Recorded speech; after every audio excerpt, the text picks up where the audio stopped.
YouTube, hello, welcome to the Tavern. My name is Drail, I am your Tavern Master. Welcome on in, pull up a chair, grab a drink, and let's enjoy today's episode of Genshin Impact, episode 61, a special show. For context, this episode was initially recorded June 26, 2024, and I want to do a little more context. The stream VOD for this initially was about 2 hours longer, reason being that this was me doing two separate story quests in the same stream, but to make the videos a little more smaller and manageable, otherwise this video would have been like 6 hours long, I split the two story quests apart. And so in this episode, we're doing the first story quest, which is Lyney's Act 1 story quest of the Felis Fuscus Chapter, titled The Forgotten Thief. But before we do that, we also do a small little battle event that was going on at the time, as well as doing the trial stages for Sigewinne. And yeah, not much else to say past that. I hope you all enjoyed today's episode. If you do enjoy today's episode, like, comment, and subscribe. Ring the bell so you're notified when new episodes come out. And if you want to catch my streams live, you can follow me on Twitch through the link down below in the description. I don't have much else to say, so I hope you all enjoy, and I will see you all at the end. Excuse me. I will see you all at the end. See you later. Howdy folks, it is I, Drail, your Tavern Master. Hope you all are doing well today. As you can see, we're doing some Genshin. Genshin.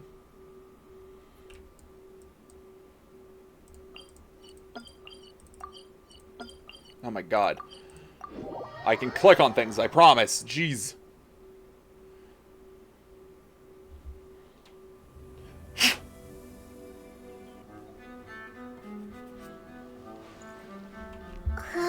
Okay, there we go. Anyway. Alright. Nope. Gotta resonate with Hydro.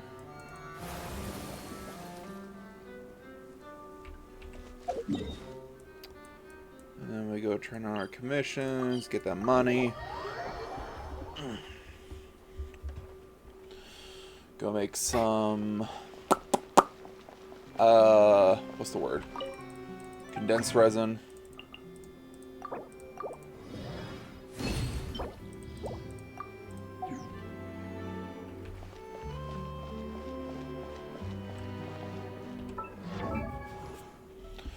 Let's see.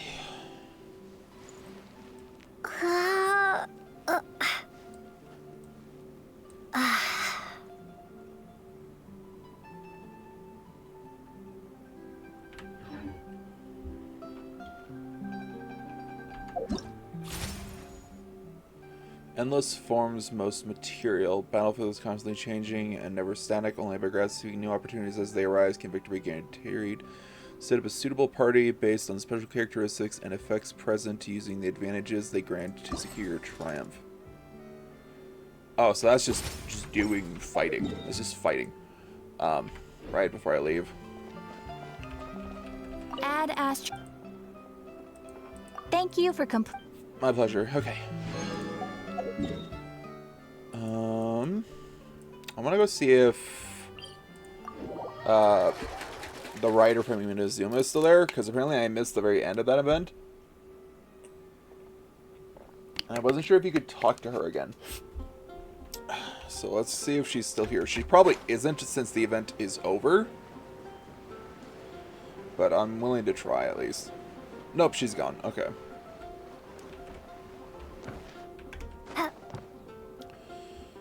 Alright, fine.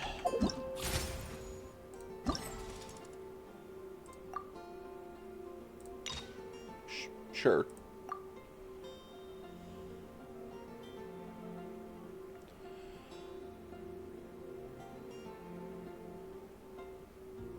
Initial phase, after a character triggers an overloaded reaction, elemental mastery of all party members is increased for 20 seconds after entering phase shift. When a party member triggers the vortex, it's...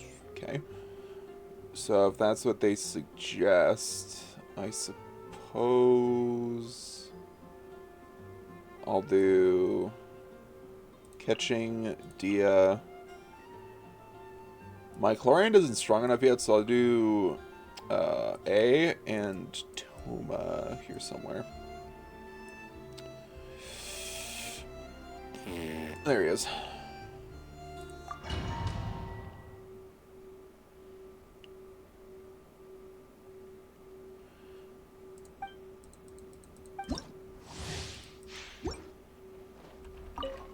You are not Illusion shut. Don't get too close. Buckle up. Let's end this Incoming. now. Yeah. Nowhere to hide. Testing my patience. Speed of light. I'm getting sick of Here's backup. Shine down. Insolent. I've been frozen. Observe under. I died. Silent.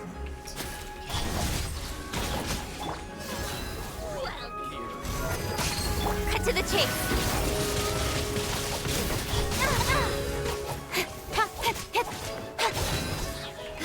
You asked for it. Testing my patience. Gotcha. Got lucky that time. Nowhere to hide. Let's end this now. Oh my god. Okay. Let's restart that.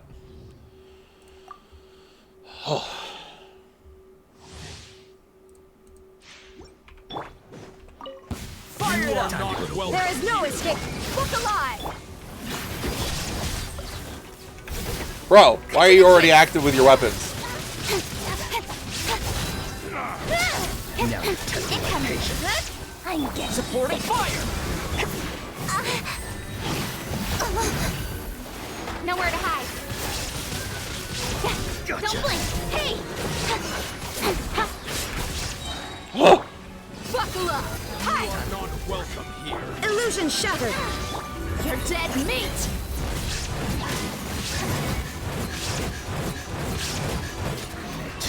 Now testing my patience. Cut to the chase. Don't get too close.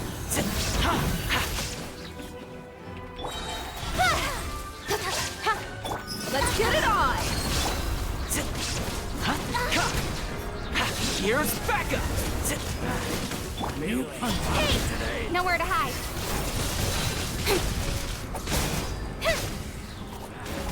Shine down. You asked for it. New punch.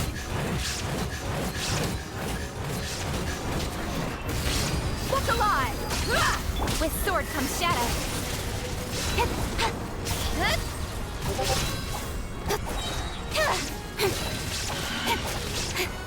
There is no escape. I got you covered.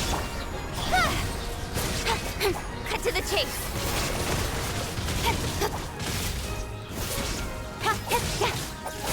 Illusion shattered. Buckle up. Hi. Cha. Yeah, that was a lot better.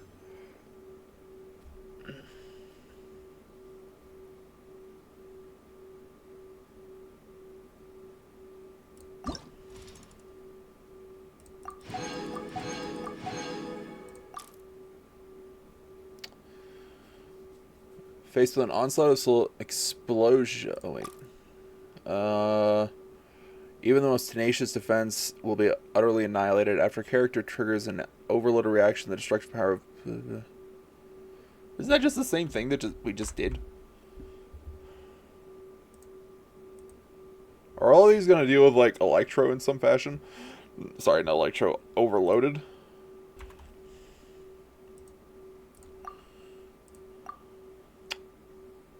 Man, I wish I had Chivalrous.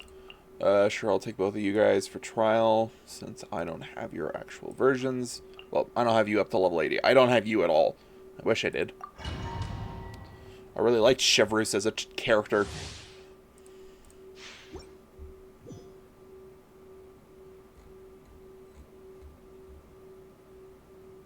She's cool.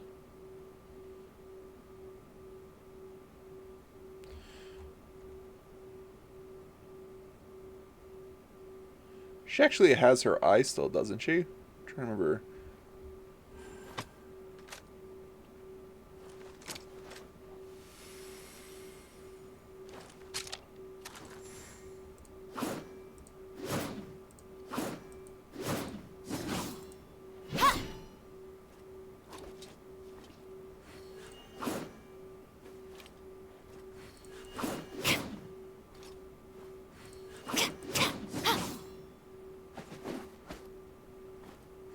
Nice. Okay. Look alive!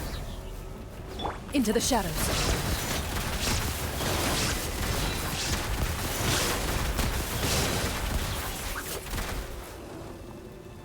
Where evil lurks, shoot on sight. Drop your weapons! Justice will prevail! Let's get it on! There is no escape!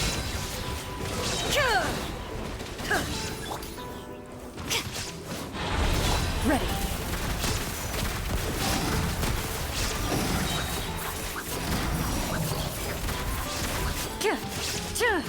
Time to testify. Buckle up! Hi! Gloves off!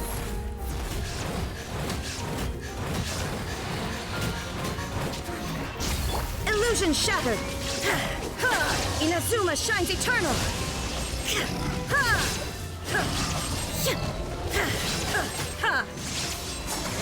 There is no escape! Final warning! Do not attempt to resist! Damn. You asked for it! Into the shadows. Okay, this is a little less enthusiastic. Shine down! Let's get it on! Stop right there! You asked for it!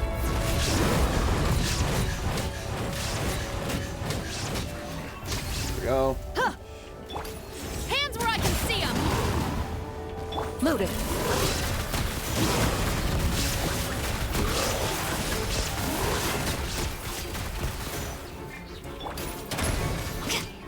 Illusion shattered!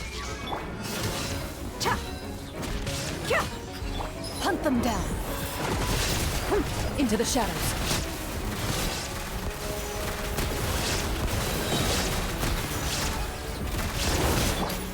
You asked for it!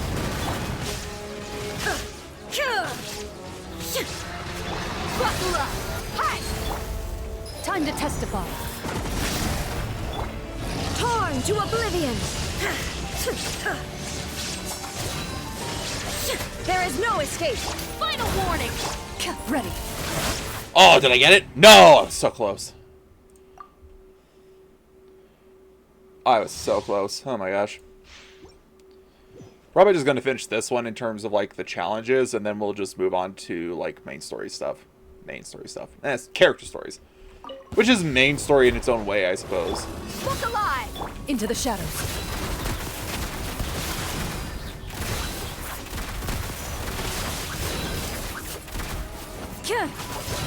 Stop right there! Shine down!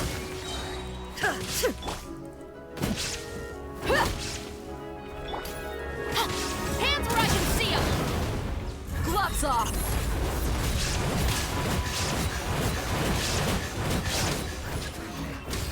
Hi! Cha! There is no escape! Buckle up!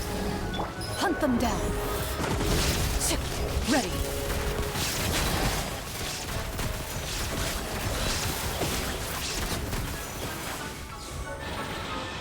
Illusion shattered! You're dead meat!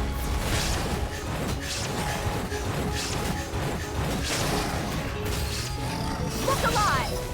Drop your weapons! Justice will prevail! Shine down! Inazuma shines eternal! Ha!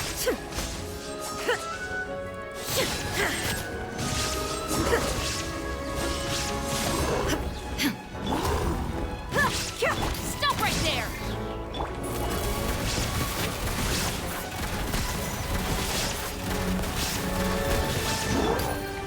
Hands right! Time to testify. Illusion shattered! Buckle up! Loaded.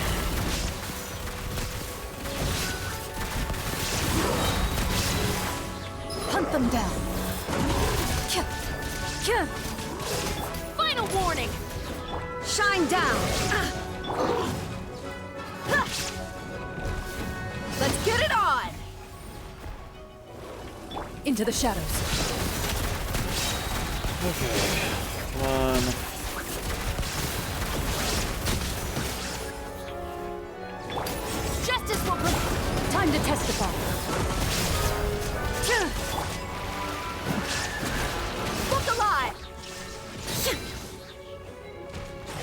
Now you shall perish! Dude, I'm not gonna get it again.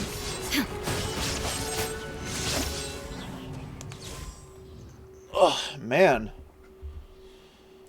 One more time. One more time. We can do this. After a character triggers an overload reaction, all party members gain 10% pyro and electro damage for 5 seconds. Okay. Illusion shattered!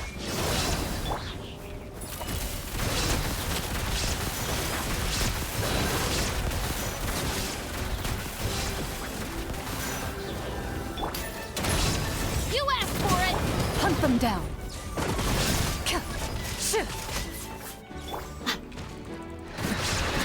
Shine down! Hi! You asked for it!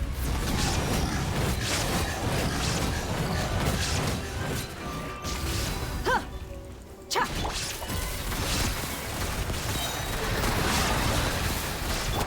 Justice will prevail! Torn to oblivion!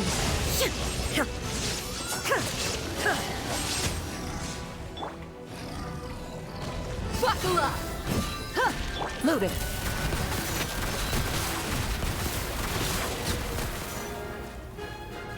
Drop your weapons! Time to testify. Illusion shattered! You're dead meat!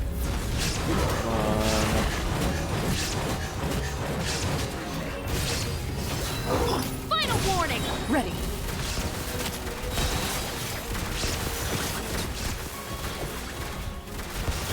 Hunt them down. You asked for it! There is no escape! Cha! Now you shall perish! Gloves off!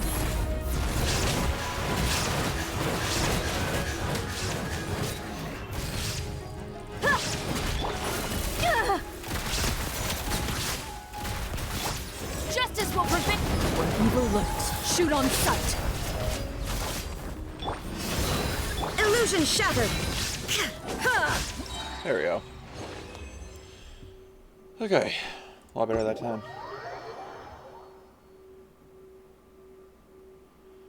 That's what I was aiming for. That's what we're looking for.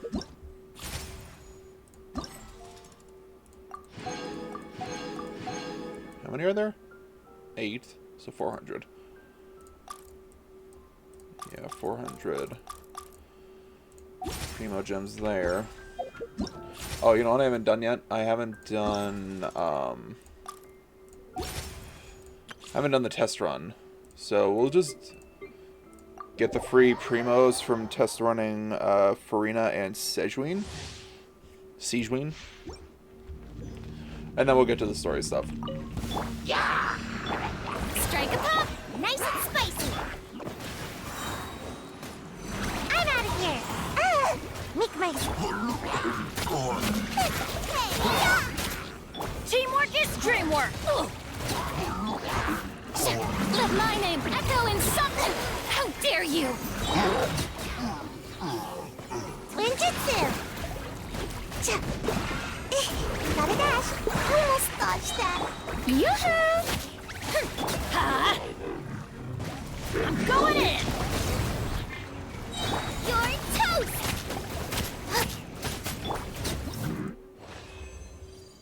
Okay. Other trial stages, grab that. Then we'll do Sigewinne, and I want to look at her character animation sets. The Bubble Blams are created by Sigewinne's elemental skill, can heal the party members other than herself, deal hydro damage to opponents, and healing her when they disappear. After using her elemental skills, Sigewinne will gain a certain number of convalescence. When an off-field character other than Sigewinne deals damage with their elemental skill, they consume 1 stack of convalescence to increase the instance of damage dealt. Sigewinne's elemental burst deals AoE hydro damage to enemies in front of her. Additional elemental orbs will drop out. Okay. So she's a bow user, right? Yeah.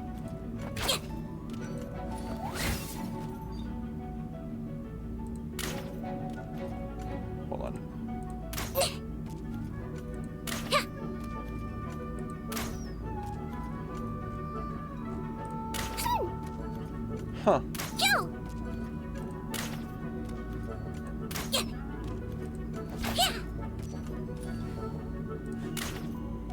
Unlike some shots, if you pay attention here, her bow, like, almost ricochet. Like, not really ricochet, but it, like, twangs. It vibrates a little. Yo!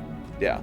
Also, I just noticed that her bowstring is a little, like, EKG monitor. EKG? I'm pretty sure that's the correct term. The little, like, pulse monitor you'd see in a hospital. That's interesting. Okay, so 1, 2.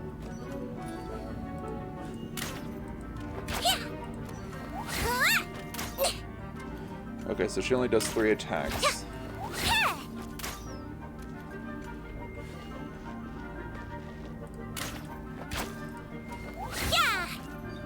Okay.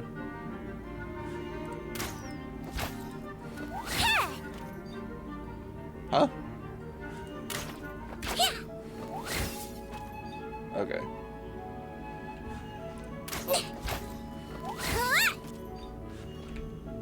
Floaty floaty!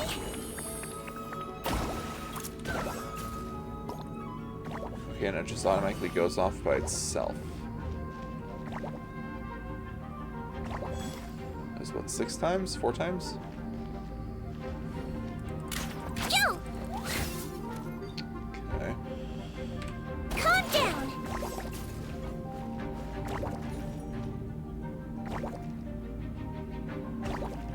5.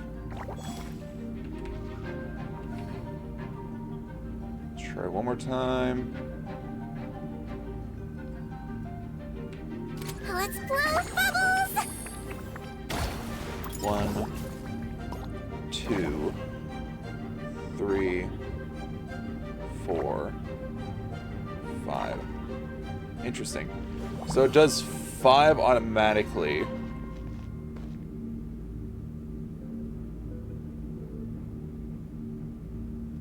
Whether you hold it or not. Interesting. Okay. Wibbly wobbly!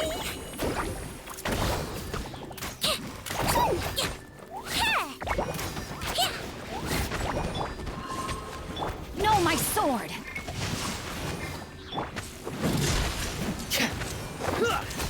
Get in gear! Shadow Raven, let night fall! Kill! Oh, I see. When you hold it, it makes a little encompassing bubble around them. Okay. Yeah! He might feel a little prick. Just a little prick. That didn't last as long as I thought it would. No! That did not last as long as I thought it would. Midnight Phantasmagoria. Kill!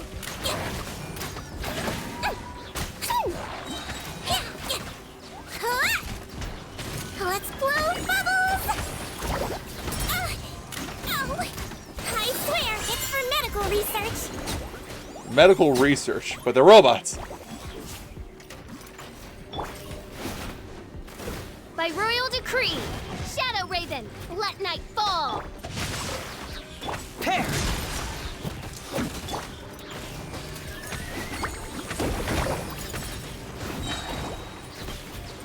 Don't be nervous. Just relax. Okay. Interesting. I don't think I would do super well with her, sadly. But she's not any less interesting. I just don't think I'd be able to use her efficiently. Efficiently. What's right here? Oh yeah, Sigewinne's Chapter is available. Which means I should be able to unlock it. I have to complete what? Oh, I have to complete... Oh! That makes sense. Okay.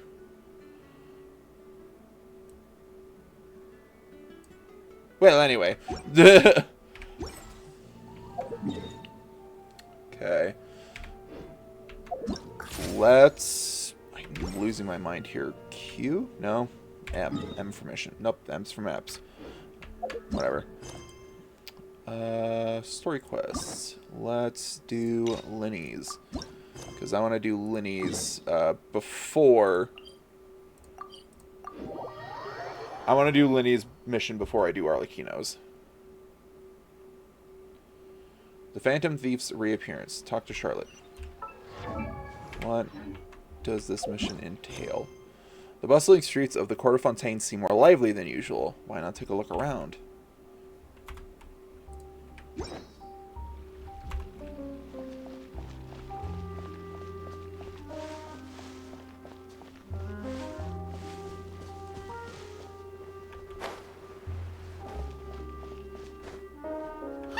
isn't that Charlotte? We're always running into her. No way. What's she doing this time? Oh, looks like street interviews. Paimon has a funny feeling that we might be in for an interesting time if we go check it out. Shall we? Flavor and nutrition. I see. So you believe that this warning letter was sent by the Phantom Weasel? Absolutely. I've said it before and I'll say it again. The Phantom Weasel never acts as you expect. He must have faked his own death 10 years ago using a body double. Now that he's back, I'm sure the guards who worked on his case back in the day are in for a headache, but however this turns out in the end, the one thing it won't be is boring. Couldn't agree more. As a journalist, I'm gonna get a lot of mileage out of this one. Thank you, sir, for your time. Now, whom should I interview next? Huh? Hey! What a coincidence! Fancy meeting you here. Gasp. Ah! Perfect timing. So, the Phantom Weasel's latest warning letter. What are your thoughts? The Phantom Weasel? Yeah, this is the first time we're hearing of this one. Could you clue us in? Huh? Oh, sorry. Yes, this case is from a decade ago. I guess you wouldn't know about it. Well, not to worry. You're in good hands because I'm a professional. The story goes like this. 10 or so years ago, a phantom thief became active in the Court of Fontaine.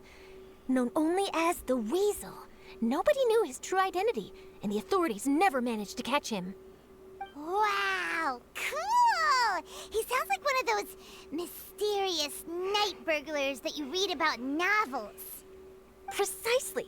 Well, except the part where they actually have a good reputation. Our Weasel targeted whatever people held dear, and no one was safe from his predations. He would just as soon steal a necklace from a rich merchant's safe as he would a toy doll given to a commoner child for their birthday. Sounds like an absolute weirdo. I know. The phantom thieves you read about in novels rob the rich to pay the poor, but this guy did not discriminate. Unsurprisingly, this didn't work wonders for his public reputation. Every man and his dog wanted to see him behind bars. Yeesh. So, did they catch him? Not exactly. There's a good chance that the Weasel would still be at large to this day if it hadn't been for an accident 10 years ago.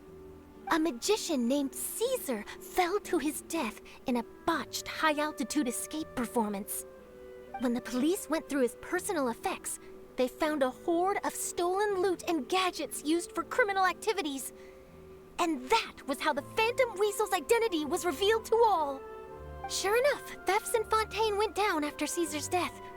But today, 10 years on, the notorious thief has once again issued one of his warning letters and pasted it on the gate of the Opera Epiclese for all to see. I had to squeeze through the crowd this morning to get a photo as soon as I heard. Here, it's this one. Yep, I could read that definitely. So, this is the warning letter, huh? Let's see what he wrote. 3 days from now, when evening falls, I shall take from you that which you hold most dear at the Opera House, just as you did to me 10 years ago. This is, without a doubt, a clear declaration of criminal intent. After years of laying low, the Phantom Weasel is back with a vengeance. What once seemed like an open and shut case has been blown wide open again. But why has he reemerged now, and what does he want? I sense an epic scoop, and I'm going for it. Uh-oh. If this thief will steal anything that other people value, does that mean even we might be targeted? He might try to nab you, little Paimon. Aww. But Paimon doesn't want to get kidnapped. Well, he'd have to go through you first. you would stop him, right? Okay, the people have spoken. It's clear that the public are very concerned about the Phantom Weasel's reappearance. Let's see, I've got a photo of the letter, my interview notes. Yep, that should be enough to form the skeleton of my article. It does feel like something is missing, though. Something exclusive. Who should I interview next? I need someone with a more concrete connection to the weasel. Is that who I think it is? Lyney? Lyney! Looks like he's performing some magic. Magic. Magician. Caesar! The Phantom Weasel! That's it! Let's go interview Lyney! You see, the original Phantom Thief Caesar was a magician too! And what do Phantom Thieves and magicians have in common? They both have an air of mystery about them. Perhaps there's a connection there. Are you serious? What sort of a deduction is that? Oh, relax. My journalistic instinct tells me that an exclusive news story is beckoning. Let's go. No time for delay. This feels like it's mean.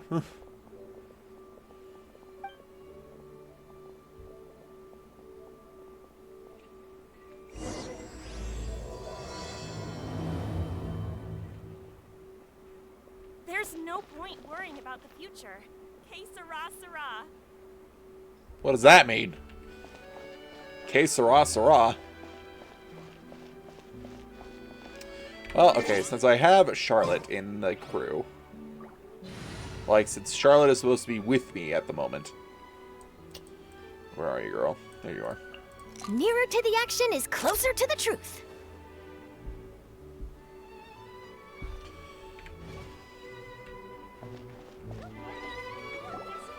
Wow, Mr. Magician! How did you know which card I picked? Oh, it's simple. Come closer and I'll let you in on my secret. Magicians have a special skill called telepathy, which means we can read other people's minds. Really? Then, what am I thinking now? Well, first you need to relax, because I can see that you're clenching your fist in your mind, as if to say, no, I mustn't let him guess it. Aww. And now you're getting a little flustered. You're trying to find a way to empty your mind, to think of nothing at all. But the more you try to hide a secret, the easier it'll come out. You snuck out from home today, didn't you? You told your family a little lie so you could come out and play. Now, that's not a good habit. Ow. You can tell? Oh boy, you really can read my mind. Of course. Oh, and that's the end of my performance. You should really be heading home. Remember to apologize to your family, all right? They must be worried about you. All right, got it. Bye, Mr. Magician.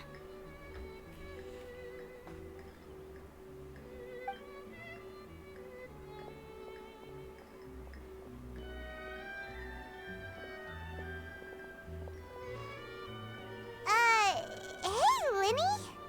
Why, hello. We meet again. Are you looking for me? What's the situation? This is gonna be weird, but... Well, why don't you guess, Mr. Telepathic? Oh, please. You didn't believe that spiel, did you? The power of telepathy is quite beyond me. I'm sure that child would beg to differ. Seemed like you were right on the money. That was nothing more than a little trickery. I made an educated guess based on his micro-expressions. That, plus the fact that he was the only kid here without his parents, and he looked as guilty as sin. He made it easy for me. You guys, on the other hand... Let me guess. Don't tell me you're here for the Phantom Weasel, are you? Wow, got it in one! Is this more of your trickery at work? Wait, really? No trickery this time. It was pure luck. I don't believe you. His warning letter's been the talk of the town, so I figured that maybe you were asking around about that. Bingo! I plan on writing a column reporting on the latest news about the Phantom Weasel. So, Lyney, what are your thoughts on this infamous thief's reappearance? To be honest, it makes me angry. Angry? Why? You read his letter, right? The Phantom Weasel claims he's planning something in 3 nights' time at the Opera House. That's the night I'll be performing there. Huh. What are the chances? Wait a minute, you don't think he's after you, do you? Well, if he is, then his warning is clearly a direct challenge to me personally. And if he's not, then it's still going to be a huge headache for me. The mere mention of the Weasel's name is enough to scare people off. So once the contents of that letter get out, barely anyone will be showing up to watch my show. But I've been preparing for this for a long time. I'm not about to let him ruin my big day. This leaves me with only one choice. I have to expose the Phantom Weasel's identity before the show begins. Really? So what you're saying is, we might get to see a live duel between a famous magician and an infamous thief? Wow, this has exclusive written all over it. To be honest, I'm not sure if I'll emerge the victor. The Phantom Weasel is a notorious crook, infamous for his inscrutable methods. You're being far too modest, Lyney. I think your magic tricks are even more inscrutable than those of a thief. Thanks for the compliment, though I have to say, I don't care much for the comparison. A lot of people liken magicians to thieves because we both have the ability to make things disappear without the person noticing. But there's an important difference that these people overlook. Allow me to demonstrate with a quick magic trick. Here, I have a flower, just an ordinary flower that was picked not long ago. Watch it carefully now. 3, 2, 1. It's gone!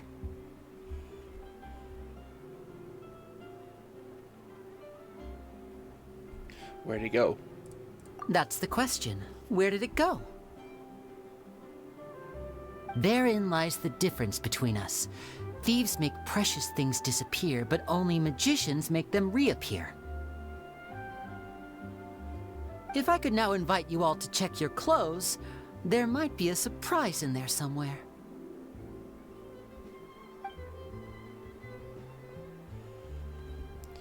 A surprise? Let me see!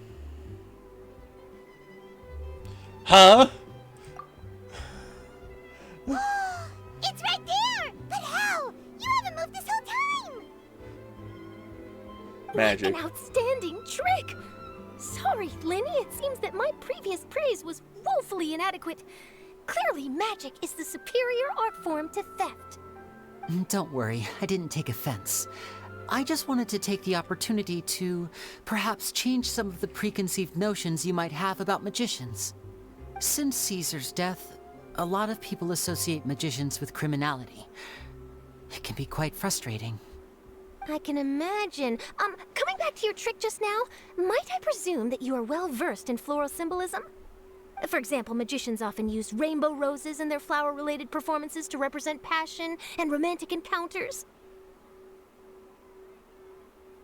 But you used a Lumidu spell, which, if I'm not mistaken, allude to separations. I'm curious to know if there was any deeper meaning behind this choice? Impressive knowledge. It's no wonder you're such a successful journalist. But I'm afraid I don't know the first thing about floral symbolism.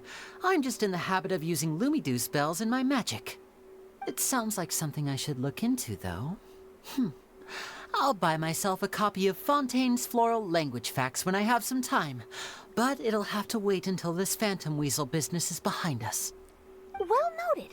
In that case, this brings us to the end of our interview. I, for one, am looking forward to the final showdown between you and the thief. Please feel free to get in touch to update me on any further developments. Otherwise, I will of course see you at your show in 3 days' time, but let's hope the Phantom Weasel is caught by then. If there's nothing else, I'll be off. You've given me lots to work with here, and I've got no time to lose if I want to write that exclusive piece. I'll see you all later. Bye, Charlotte.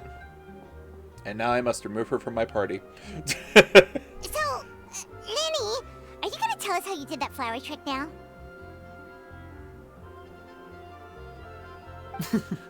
I'm afraid that's my little secret. Aww. Well, magicians are entitled to their secrets. But Paimon's really itching to know how it's done. You feel it too, right? So itchy. The Phantom Weasel. You're sure you'll be able to handle him? Not so itchy then, huh? Well, since you're so concerned, how would you like to serve as my temporary magician's assistants and help me investigate? Sure. Magician's assistants? Oh, that sounds fun! Assistants are technically magicians too! Also, it'll bring us one step closer to figuring out how that darn trick is done! Shall we go for it? What's your plan? The first thing we need to look into is who Caesar really was. If he truly was the Phantom Weasel, that means that the Weasel is dead, and whoever wrote this warning letter is just a copycat criminal. But if he wasn't the Weasel?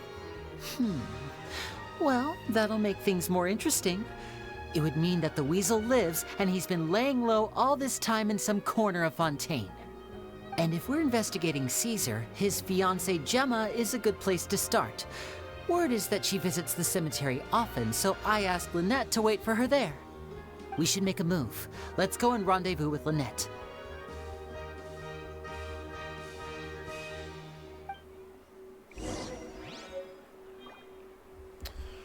Gift of Parting. Hello. I gotta read that now. A flower accessory given away by Lyney at his magic shows. It is arrangement of Lumidos spells which symbolizes parting.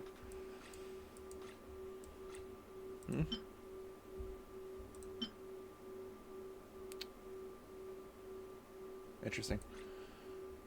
Alright. Well, since Charlotte left, I'm gonna get her out of the party, because she's busy now. Gone you, right there. What are my orders? To have fun, gone you. Let's go.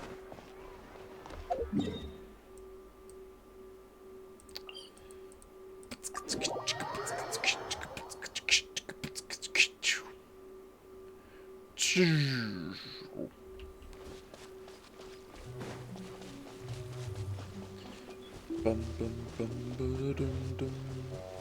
Bum, ba-dum, ba-dum, ba-dum, ba-dum.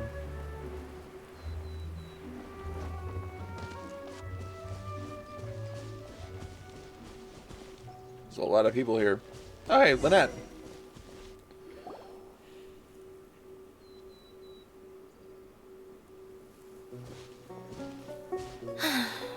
You took your time.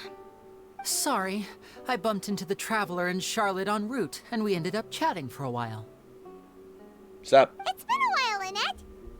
We're working as Lyney's temporary assistants in the investigation of the Phantom Weasel. Thank you. It's good to have you helping. So, what's the situation? Have you seen Gemma? I'll be back in just a minute, folks. Alright, I'm back. I also realized I didn't mute my mic before I popped off. Popped out? Whatever. Nope. I've been here a while, and she still hasn't shown up. How bizarre. Maybe it was bad intel. Well, we won't get anywhere by standing around waiting. Traveler, Paimon, let's go ask around.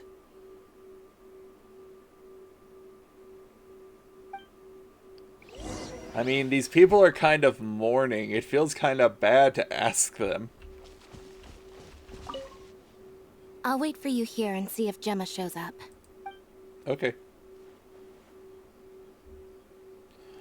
Also, I find it interesting that this is like the barrier, quote unquote, for the cemetery, but it's not as well. Excuse me, good sir. Do you by any chance know a Gemma? Gemma? You mean Caesar's fiancée? Sure I do. What's this about? I'm just trying to get a hold of her because I need her help with something. I heard she comes here a lot. Yeah, she does. Poor thing. It's no secret why either. She's heartsick. Ever since Caesar passed away, she's been coming here once every week to clean his grave. Often, she just sits there in front of his headstone, lost in thought. Sometimes she talks to herself. I asked her what she was doing once. She said she wanted to speak to him again. She knows he's gone and can't hear her from the grave, but she just likes to spend time there, telling her fiancé all about how her life is going. And she's been doing this ever since Caesar passed away? Oh, so 10 years. Wow. Their love must have been really strong. I'll bet. Caesar's reputation fell apart after his identity was revealed, so no one else visits his grave. Gemma's the only one who still thinks about him after all these years. I don't know if the mind lives on in the waters after death, but if it does, I'm sure Caesar must be grateful to have someone who remembers him fondly. If I'm honest, I think this is all so unfair to poor Gemma. Her fiancé was a low-life crook. He doesn't deserve someone like her. Anyway, all of that said, she's running later than usual today. Normally, she'd be sitting in front of his grave by now. I wonder if she's okay. Well, that's everything I know, I'm afraid. You might have more luck asking some other people. All right, well, thanks for sharing all of this with us. We'll keep asking around. You're welcome. I just hope she'll be able to move on one day. Here's hoping. You never know. Gracia and Giuliano. Did you hear the news? They're saying the Phantom Weasel's back. You're kidding. Wait, isn't he dead? I don't know anymore. All sorts of news flying around nowadays. I can never tell what's true and what isn't. But what if, just hypothetically, I mean, what if this weasel's the real deal and Caesar was framed? Called it. Seriously, 10 years ago, on the day it all went down, I said to myself, you know what? This guy's been set up. The Caesar I knew was a good guy. He gave balloons to children on the street, for Pete's sake. What, are we supposed to believe that he was a balloon thief or something? Give me a break. Oh, please. Weren't you the one cursing his name to high heaven when the police announced the news? You were all, that gosh darn lousy son of a, you think you know a guy, or words to that effect. Wait, did I say that? I don't seem to recall. Sorry to interrupt. I have some questions. Hello there. Sorry for disturbing you, but I couldn't help but notice you were discussing the Phantom Weasel. We're actually quite interested in this topic as well, but we're struggling to get to the bottom of it. Do you think you could spare a moment to tell us a little bit about Caesar? You've come to the right people. Yep, I was there. Back when Caesar used to perform magic tricks on the street. He was a great magician. The best trick I ever saw him do was pop a transparent balloon, only for a whole bunch of doves to fly out from the inside. I was right up close and didn't blink or look away once. But for the life of me, I still don't have the faintest clue how he pulled it off. Really incredible stuff. I saw him perform too. He always used to bring some gifts along for the kids who came to watch his show, and he'd hand them out after he was done. Sometimes, he even got the kids to write their wishes down, and then he'd make the items on the wish list appear in his next show. Huh. He doesn't sound like such a bad guy. But after he died, there were also rumors that he used the wish list to find out what was precious to people, with the intent to steal it later. As I'm sure you know, the Phantom Weasel would steal just about anything from anyone. Whatever the case, now that the Weasel is back, Caesar's become a hot topic once more. Okay, question. If the goal was... this man has people sign a list to tell them what his greatest desires are, and then he gives them to people at the next show, and then he steals them back. It sounds like a net loss in terms of things. I bet Gemma must be pleased. If Caesar's name gets cleared, maybe it'll finally give her some solace after all this time. No, speak of the devil. That's her over there. If you've got any more questions about Caesar, she's definitely the one to ask.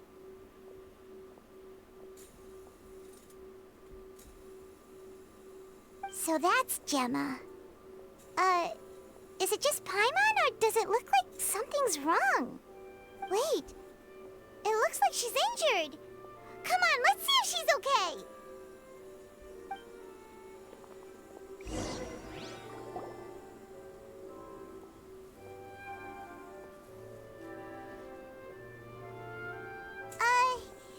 Hi there. You're Gemma, right? Hello. Bonjour. Who's asking? Me. Don't be afraid. We mean no harm. It looks like you're injured. How bad is it? Thanks for your concern, but you didn't answer my question. Who are you, and what do you want with me? My name is Lyney, and this is my sister Lynette.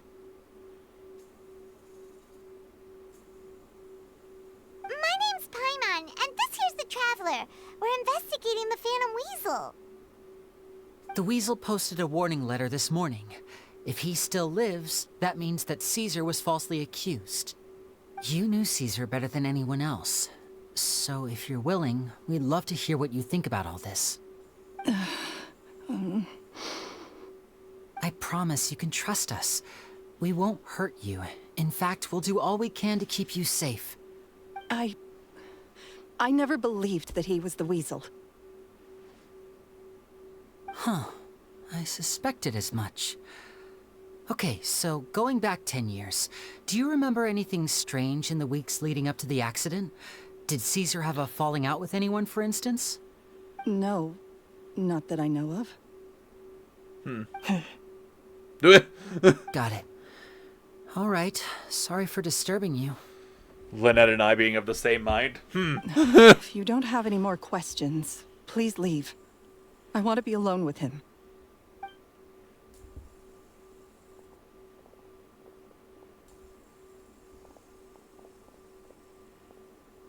Judging by the look on her face, there's definitely something fishy about her.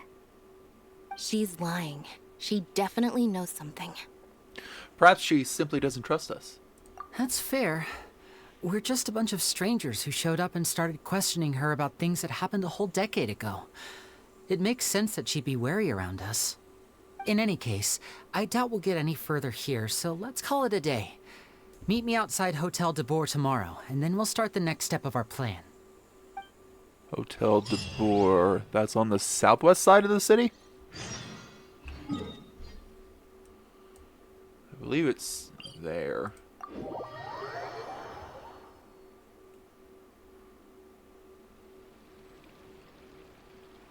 Oh, no, wait, no. I believe this is the hotel. But I guess we'll just wait for the time to come. I gotta wait a long time.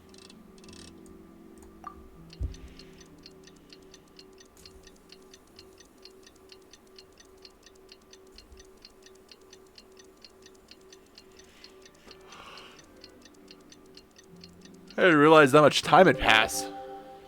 It was friggin' daylight when I arrived there with Lyney.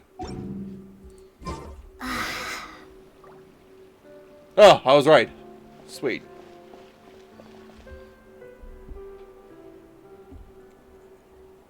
Over here.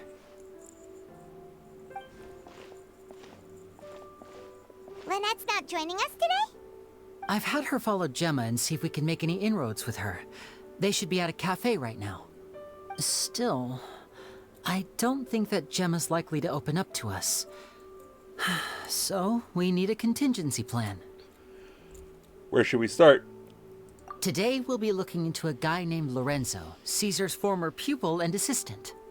When Caesar passed away, all the stolen goods discovered in his home were confiscated and returned to their rightful owners. Sorry about that. But Lorenzo was the only one privy to all his magic secrets, and he inherited his craft.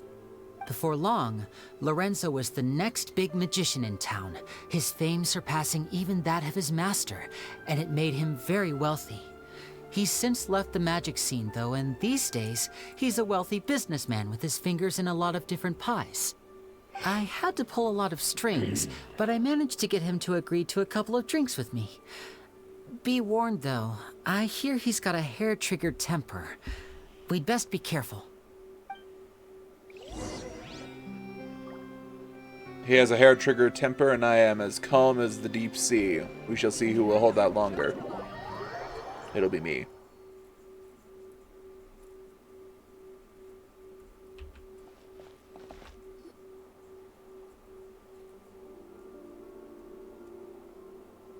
You neglected to mention that you were bringing 2 other people with you. My apologies. These 2 are my assistants. When they heard that I was meeting with the former Magic Maestro himself, they begged and pleaded with me to bring them along.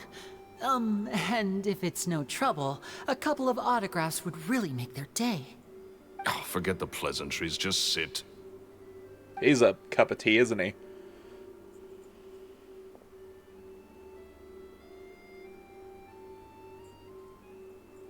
Get a load of this guy. Forget the pleasantries, he says, but he looks pretty happy about Lyney stroking his ego.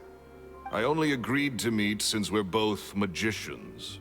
Do me a favor and cut to the chase. I have more important things to do than drinking. Much obliged, sir. As it happens, the matter I want to address is also related to magic. Yesterday morning, a warning letter from the Phantom Weasel appeared on the entrance to the Opera House. He claims to be planning something for the same evening that I'm scheduled to do a magic show there. As such, I believe that I may well be his target. I have to get to the bottom of this to ensure that my show can go ahead as planned. Naturally, any investigation into the Weasel starts with a few questions about Caesar, who... What is there to investigate? Caesar was the Weasel and he's been dead for 10 years. So what if some sick creep thought it'd be funny to write a warning letter? It changes nothing. Are you trying to tell me you actually bought it? Please, sir, no need to get so worked up. I do concede that a copycat is but one possibility. Possibility? It's a fact, Lyney. Look, my patience is limited, so listen carefully while I'm still willing to put up with you. The Weasel is dead. Period. Everyone knows that, so do yourself a favor and quit this investigation. It'll lead you nowhere. Look, if this affects your magic show in any way, I will personally compensate you for any losses. Oh, sir, I'm honored, really. But this isn't about finances for me. My pride as a magician is what's at stake here, Lorenzo. Copycat or not, this person has thrown me the gauntlet, and I must meet their challenge head on. Your pride? Don't mince words with me, boy. Just tell me, what exactly are you seeking to do? I want to find out the Phantom Weasel's true identity. I have to know for myself what really happened 10 years ago. What would that accomplish? And what do the events of 10 years ago have to do with you, anyway? Look, you of all people should know that a magician never reveals their secrets. And in any case, dead men don't talk. So if you really care about your magician's pride, then you'll forget about Caesar and move on. Uh-oh. This is getting awkward. Lorenzo? Is that? Oh, it is you! I know that big, booming voice anywhere. What's up, my man? What? Want to grab a drink with me? What's up, my man? Another day, I'm busy. Oh, come on. You can't be all business all the time. You know what they say? Live fast, die young. You gotta learn how to kick back and relax once in a while. If I wanted your life advice, I'd ask for it. Now get out of my face and go be drunk somewhere else. Sorry, my good sir. I don't believe I've had the pleasure. Oh, hey! Edmondo. He and I are business pals. We worked together a bunch of times. This is your first time meeting him? Oh, he's always like this. Foul-mouthed and hard-nosed. Never heard a kind word out of this guy the whole time I've known him. And he wonders why he can't get a girlfriend, despite being, what, pushing 40, 30, something? Anyway, point is, a lot older than when he first got rejected by the girl he was into. And he's still into, from what I hear. Shut up and get out of my face. Another word out of you and you can forget about doing business with me ever again. Do I make myself clear?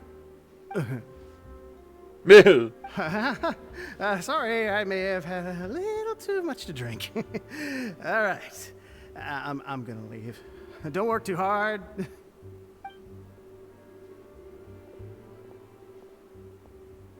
There's no way. I think it's high time I made a move as well. If you really want to investigate this, Lyney, be my guest. There's no way. But if nothing good comes of it, don't say I didn't warn you.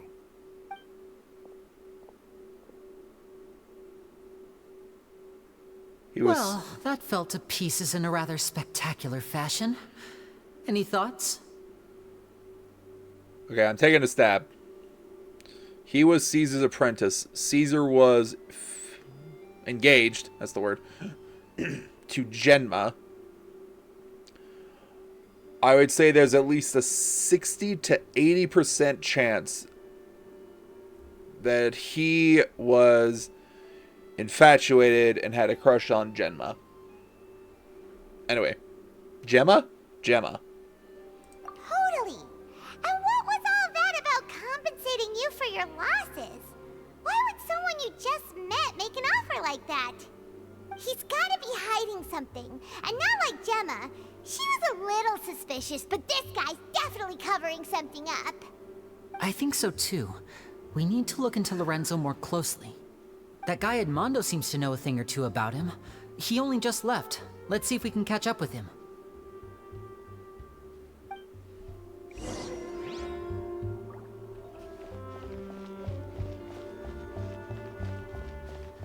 Yeah, please, Sanguinetti.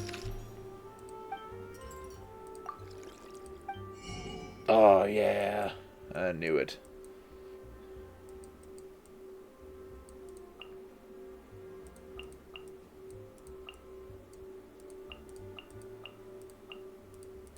I will take your crab roll. I will take your jam. I will take your bacon. Take it. And I will take your sausage.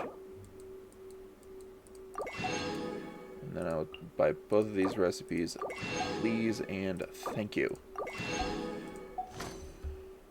Ooh, rainbow macarons. That's definitely gotta be it's definitely gotta be the very best. My brain doesn't work. Navia, there we go. Took me a hot second to come up with a name, but Navia. It's got to be Navia's preferred dish.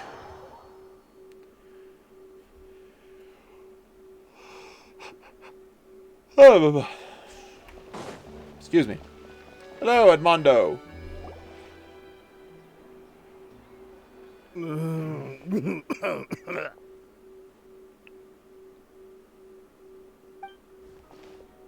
You okay there?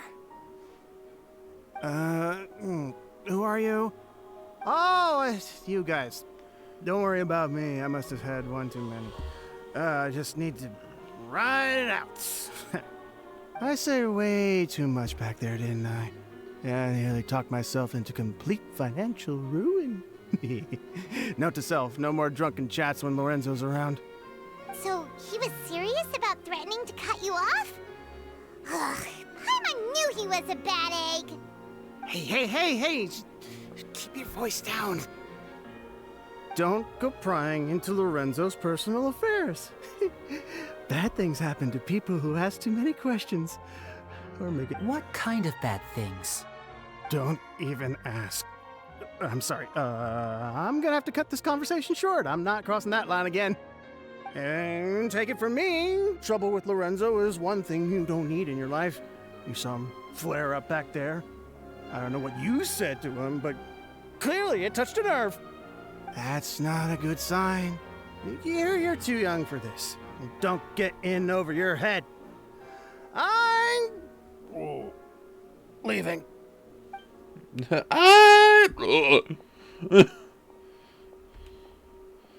I'm leaving. And there he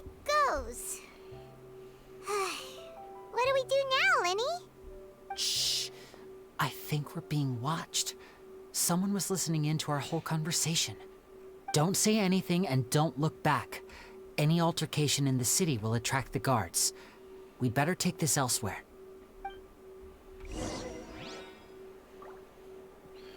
Elsewhere? I don't know that place. Why not right here? Right here seems really manageable.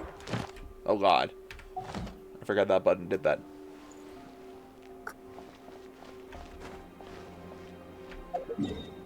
Bra, bra, bra.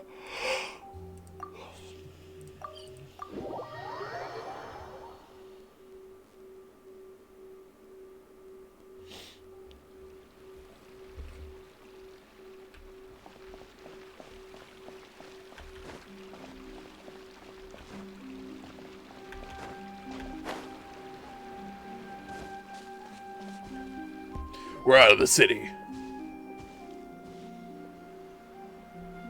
You followed us a long way. Why don't you come out and introduce yourselves? Oh. So you're Lyney. And where's your sister? Ain't she with you today? Smooth face Pacino. Save us the trouble and go fetch her for us. Let's not drag this out. Paimon doesn't like the tone of your voice, mister.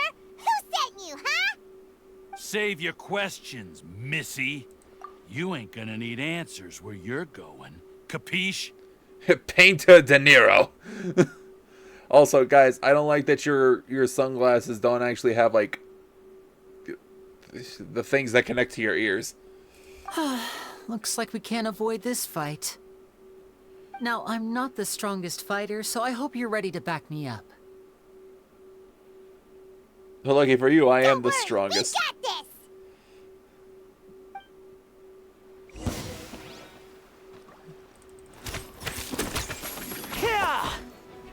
And voila!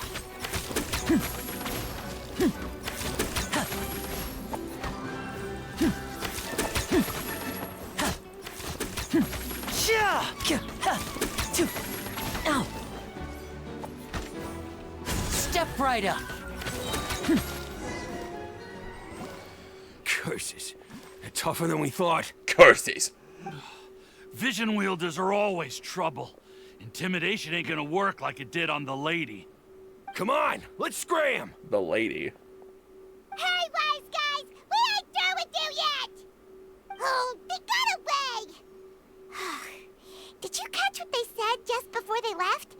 Something about intimidating someone else. Did they intimidate Gemma? Sounds like they just wanted to rough us up as a scare tactic. And they've already done it to someone else, but who? Could it be Gemma? You're right. She was injured when we saw her yesterday, and she acted like she had something to hide. Maybe she was too scared to tell us the truth because those guys had threatened her. Well, if that's the case, she should be more willing to open up to us once she learns that those thugs won't be bothering her anymore. Let's head back to the cafe and see if we can get any information from her. Bra bra bra bra. Bra bra bra dun dun dun dun dun. A rainbow rose. How romantic. I can't break this chest. It bothers me. A rainbow rose. How romantic.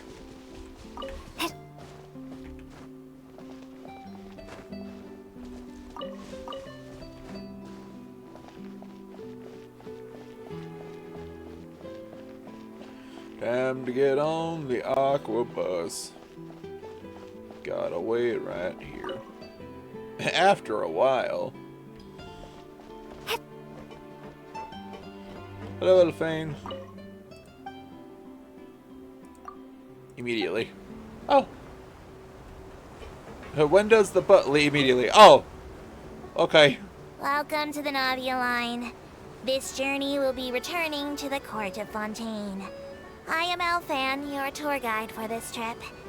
But I hope you won't mind if my commentary fails to do justice to the majestic views before your eyes. What? Anyway, the destination of this tour is the capital city of this nation, the Court of Fontaine. Even the critic who once compared the city to a cage of stone and steel could not deny its aesthetic appeal.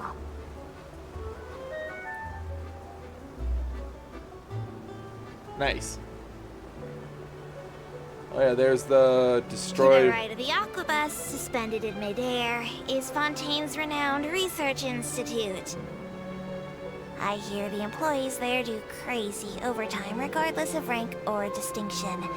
I'm not sure if that had anything to do with the incident. What? Okay.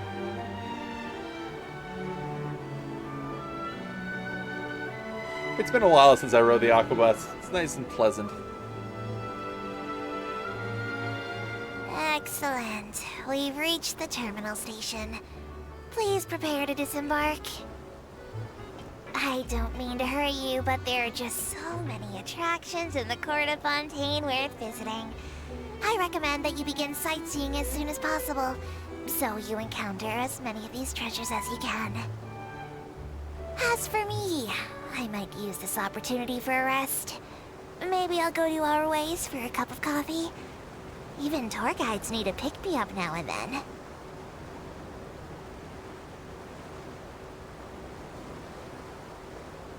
Enjoy your coffee, Alphane. I would love the thought of... I love the idea of Alphane just watching Lumine walk off like the back of the bus straight into the water and then swim away. Just be like, huh, what a weird person. Anyway, time to go get my coffee. It's a very silly mental image to me and I love it.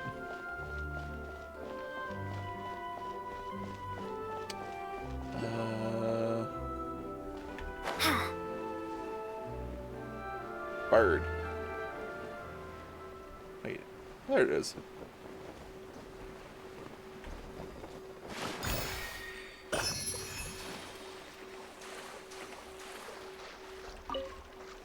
That's a swan protecting its nest. But since it's purple... Never mind. I was gonna say since it's purple, that must mean that it's a male defending the nest. Because normally, like, the brighter versions of the birds are the more ornate ones, so they can gain the eye of the females. As is, like, a sort of normal avian mating ritual, in a sense. But it just abandoned the nest. So, who knows?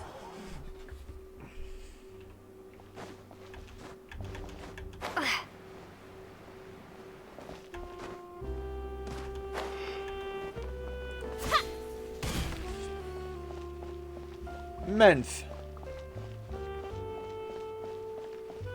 Hello. I come bearing news.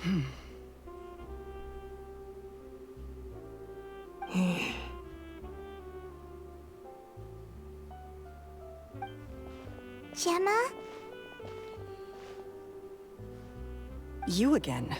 What is it this time? We just ran into the men who've been threatening you, and we gave them a taste of their own medicine. So, you can relax now. We're here to protect you. What? Why? I didn't tell you anything. Why would they come after you? Sounds like they're no strangers to you. That's putting it mildly. I know them all too well, and I hate them with every fiber of my being. It's been 10 long years, and still every time I try to look into Caesar's death, they show up and warn me not to do anything stupid. How do I know I can trust you? Do you really think you can get to the bottom of it all? And why are you doing this? I'm afraid I can't reveal all the details just yet, but I can promise you this. I will expose the Phantom Weasel's true identity. Because you see, this is a personal matter of the utmost importance. I give you my word. Trust me. Okay. How can I help you? I've heard that Caesar used to have a magic workshop where he kept a lot of his personal effects. If possible, I'd like to take a look at them. Do you know where it is? The Fleuve Sonde. But the place was sealed up by the police after his death, and no one's been there since. I also know that the Fleuve Sonde is dangerous territory. Lots of hostile groups lurking around. If you're serious about going there, please be careful. Understood. Lynette, you stay here and take care of Gemma. Don't let her come to harm. Got it. But if I'm staying here, I'm ordering dessert. I mean, bon appetit. But stay sharp, too. They're likely to come for you while I'm away. Okay. Alright. Power saving mode off. I'll start taking this more seriously now.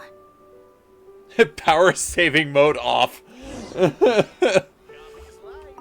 Whatever you do, please be careful. If anything happens to you because you're investigating Caesar, I'll never be able to forgive myself. With me here, nothing will happen. Power saving mode off. She is in business mode now. Just keeps getting more bitter. What? Oh, esteemed eunuchs. The life of a small person truly is different. Keep your chin up. Yeah. Yeah! Just give me a moment to drink a cup of tea first, and I'll...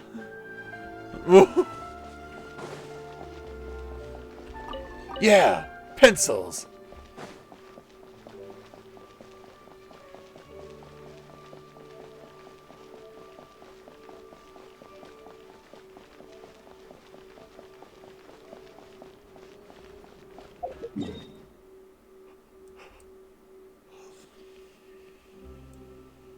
There it is. I was like, where is this place? Is it outside of the... No, it's underground?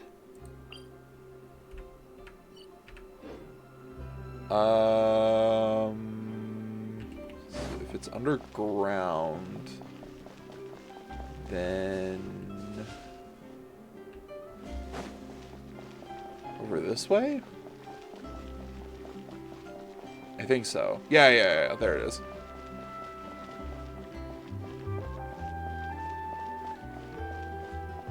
Right here, right? Yep.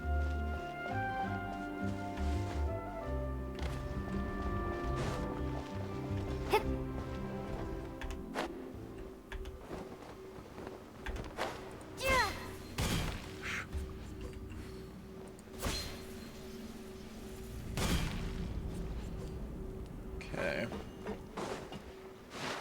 Oh, I'm in the sewer water. No!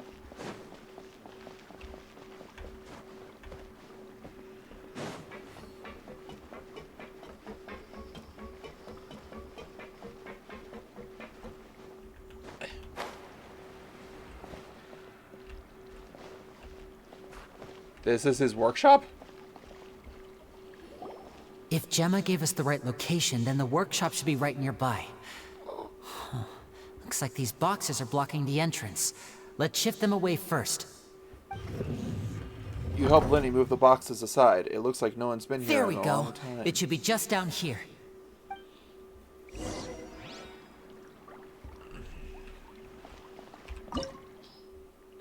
Ooh. That's a nice little image right there. The magic workshop once used by Caesar. Judging by the pile of boxes, the entrance, no one has come here in a very long time. Well, I don't have Lyney, so...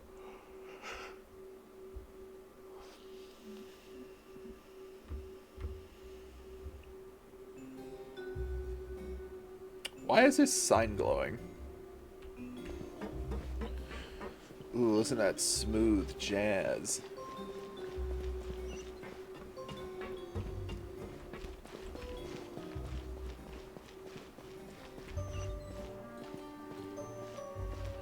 Why is he moving quicker?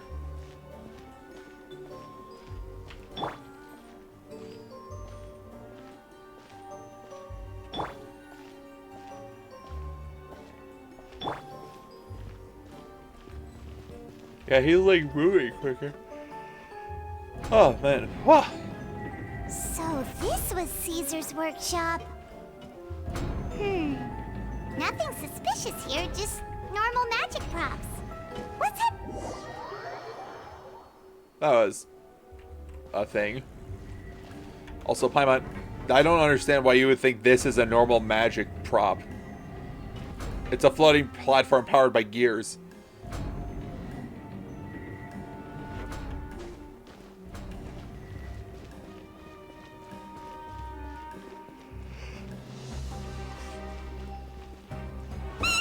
What was that? Oh, is this one of Caesar's gadgets? Guess we must have triggered some sort of device.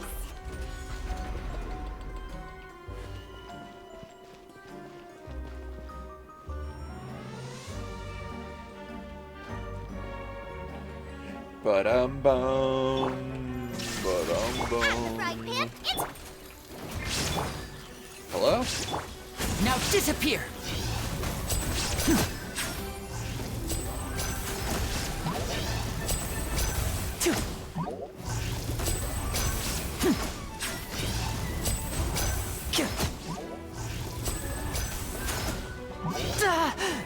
Ow. Whoa. Look. The doll in the box is glowing.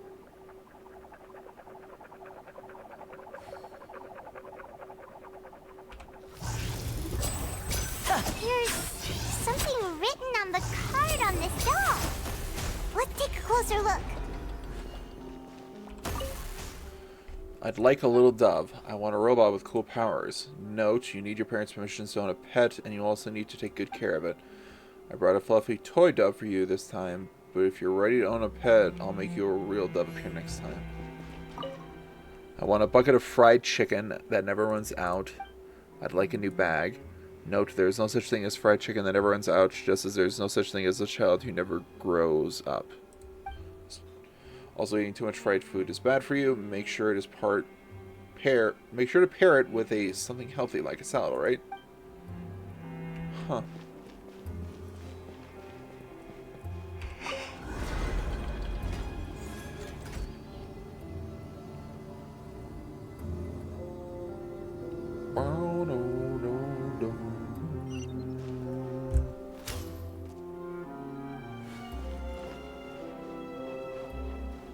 What's this? It looks like a... I was gonna say camera, but that's not it. These magic boxes are moving. What do we do? One of them looks different from the rest. Let's investigate.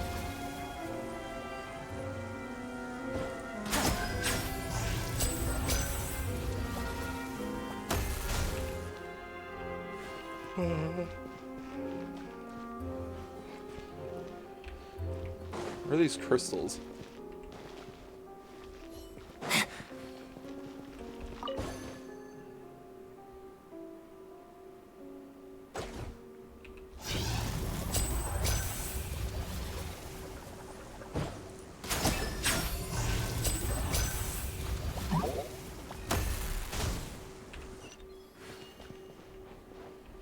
Yeah, what does this wish list say?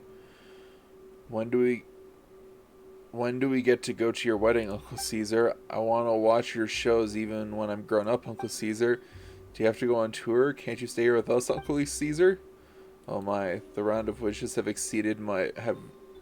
rather exceeded my expectations.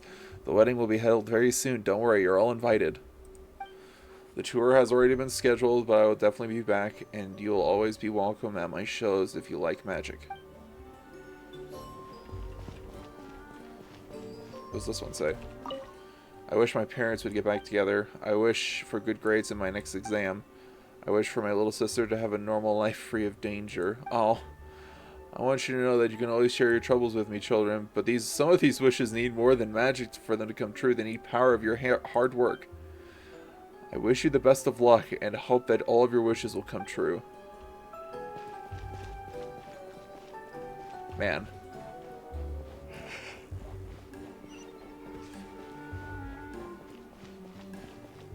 Wait a minute.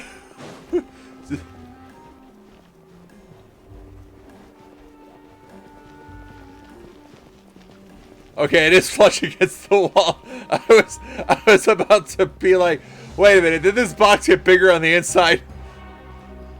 Ba-da-ba, ba-da-ba, ba-da-da-da, da-da, da-da-da, bow, bow. That's weird. Have we reached the end already? There's nothing here. Maybe this was a wasted trip. Lyney, what are you looking at?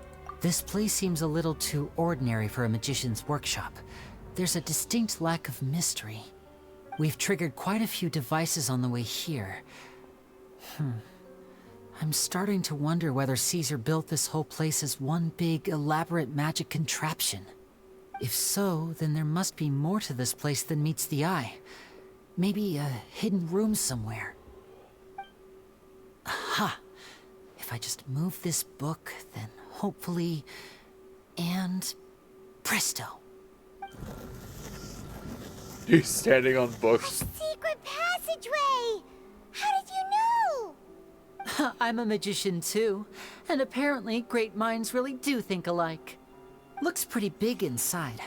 Let's head in and take a look around.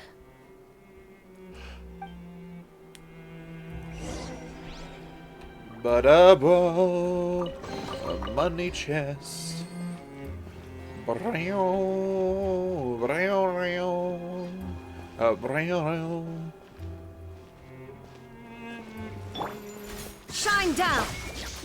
Step right up!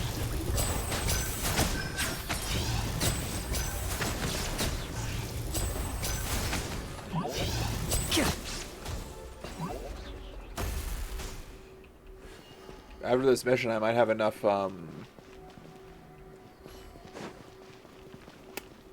hydro sigils to go get, to go donate to the, fountain. Fountain of Lucille, if I remember correctly. Ba-da-da-ba-ba. Ba-da-da-da-da-da-da. Ooh. Illusion shot! Nice and spicy!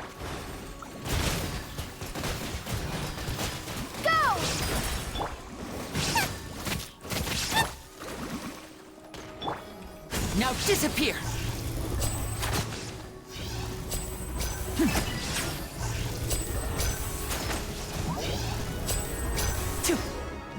I did it. This isn't where we were. Why have you stopped, Lyney? Is there some device in that box? Huh. It just looks familiar somehow. Let me check this out for a second while you guys go on ahead. If anyone makes a major discovery, let's rendezvous here. All right, see you in a bit.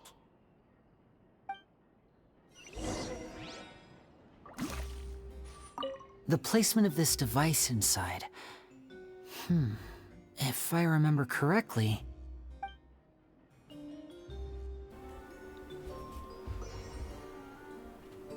Browno.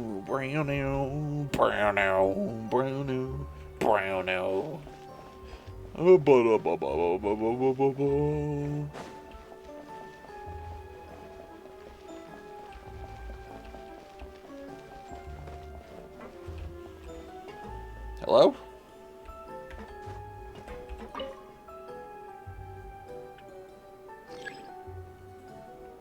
Uh-huh.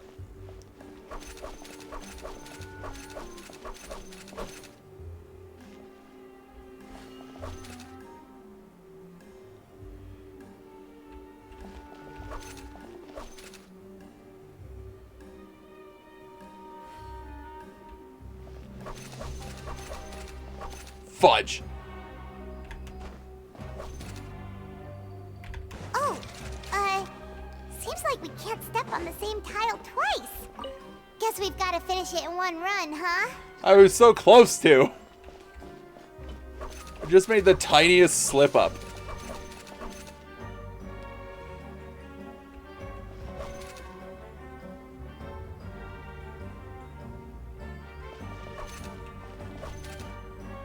Ba ba ba ba.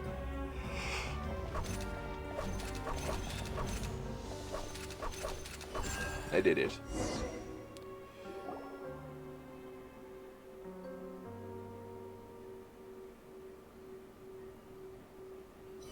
Oh, they made a hat.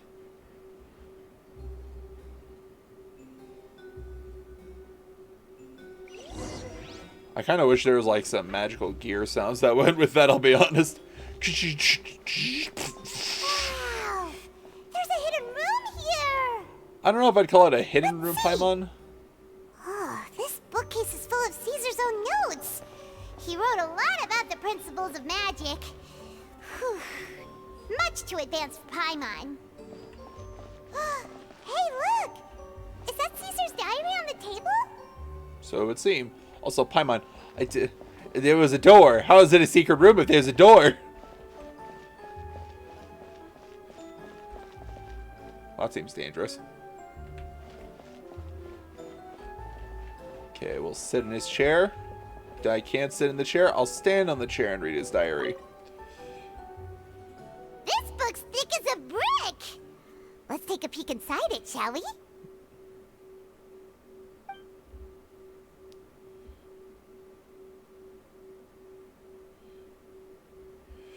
About the wish lists. At one of my shows a few days ago, a child asked me how I pulled candy out of my hat.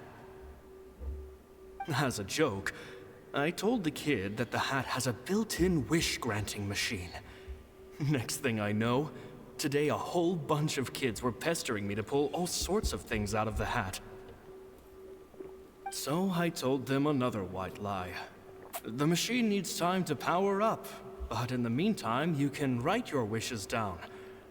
Well, they took me up on that offer, enthusiastically. As I write this, I've only just got back from running around all over town, buying the things they wanted. Boy, are my legs sore. Oh. I wound up saving very little this month, but that's not a major issue. I now have a bigger problem. How am I going to hide all these things inside my hat? About the children studying magic. 2 children came to talk to me after today's show. I don't know why they were out on their own. They looked much too young to be unsupervised. I do hope they got home safely.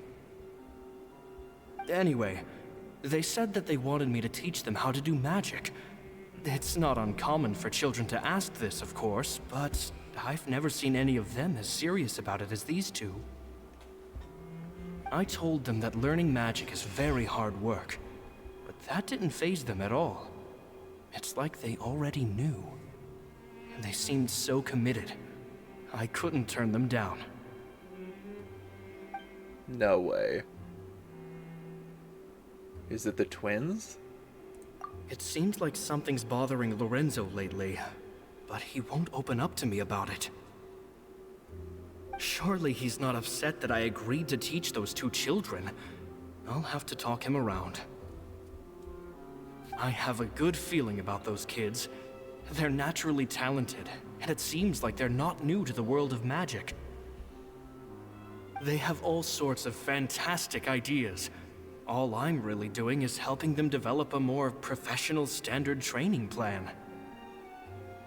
They wanted to call me Master, but I told them they absolutely mustn't. Any magician worth their salt could have taught them what I have. They're the geniuses here. Compared to them, I don't deserve to be called any sort of master.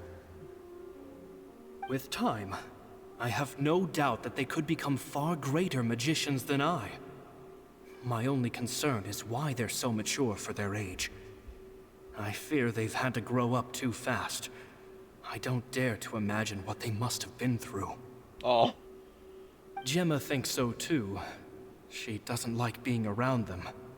Says that their eyes are too piercing. They don't bother me, but then again, I've never been the sharpest tool in the shed.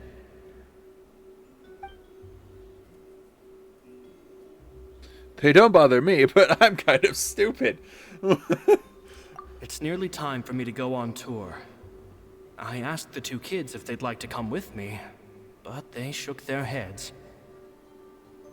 I once overheard them talking about their father and their mission. Sounds like their parents have other plans for them. I guess we'll be parting ways soon. It's only been 10 days since I first met them, but I think that I've gotten a feel for their personalities now. They're very tough, but also very cautious, and they trust no one but each other. This, I fear, is not a good habit to have. They hide things from me too. For example, when I asked them where they live and why they wanted to learn magic, they lied. That's the thing about children. Whenever they're trying to cover something up, it always shows somehow. I can sense that their lives have been hard, possibly even dangerous too. They're not like other children. It's a shame that I can't do more to help them. After thinking things over, I decided to tell them a bit about how I see the world. It's full of lies and falsehoods, and that is why we must find our own truth. P.S. I hope they won't find my nagging annoying. Children are so opinionated nowadays. Will it do them more harm than good for someone they've only known 10 days to lecture them like that? 10 days? P.P.S. Maybe I'm overthinking this. Children aren't interested in grand philosophies. It probably just went in one ear and out the other. I bet they've already forgotten every word I said. Oh, Caesar, Caesar. Just mind your own business next time.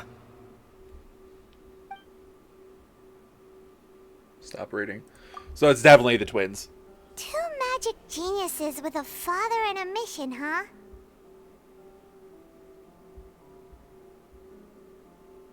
Sounds a lot like he was writing about Lyney and Lynette, don't you think? Yes, because that's what it was. So did they meet Caesar when they were kids? Let's go ask Lyney! Let's take the diary with us! We won't.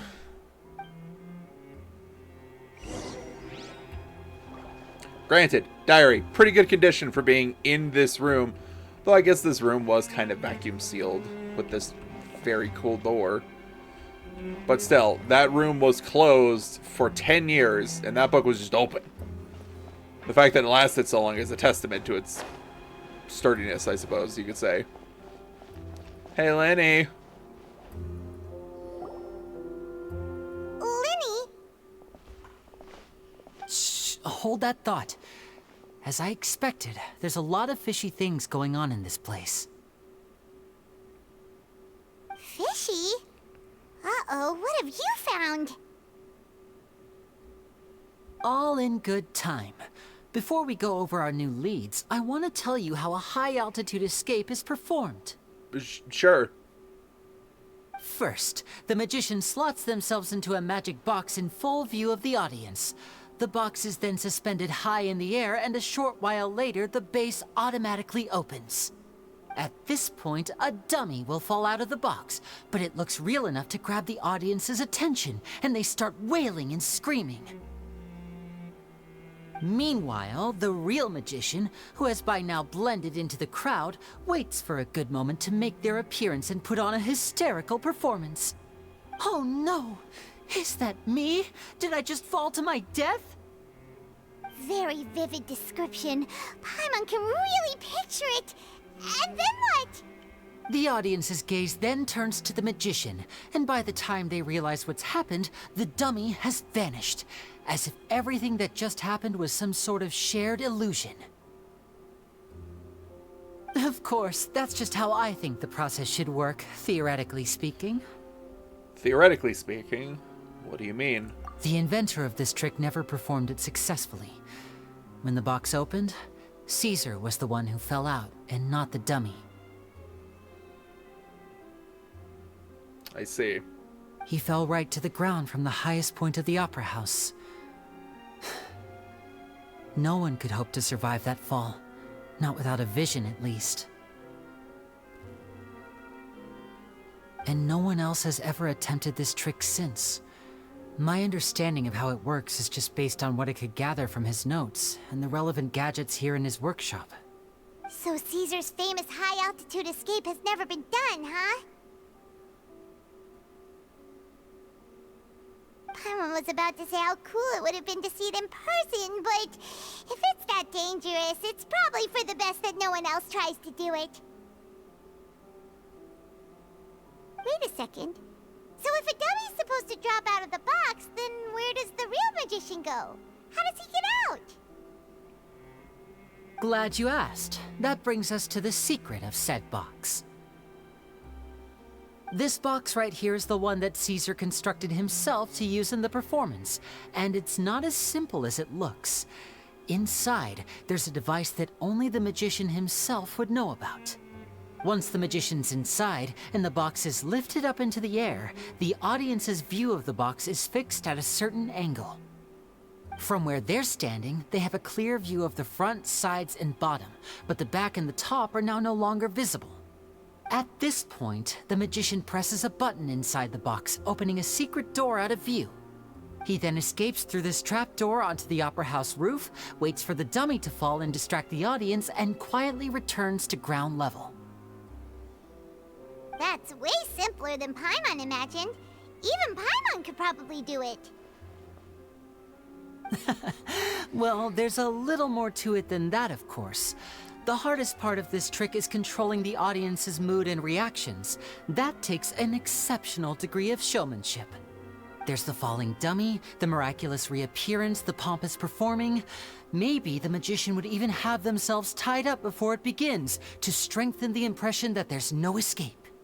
Many days and nights of careful research and painstaking practice would have gone into this, all culminating in a performance just a few minutes long, but one that still manages to transform the shock and grief of a tragic accident to the joy and laughter of a mesmerizing magic trick. Caesar was a highly accomplished magician, but unfortunately, even he didn't manage to pull it off. So, how did it go so wrong? You said you found some fishy stuff here. Have you figured out what really happened? I can make a pretty good guess. I looked into the case files. The magic box Caesar was using at the time of his death had the secret button I mentioned positioned on the right-hand side. And sure enough, he always used his right hand as his dominant hand in public. Okay. Nothing suspicious there. But he's left-handed, but not in here's the public. strange thing.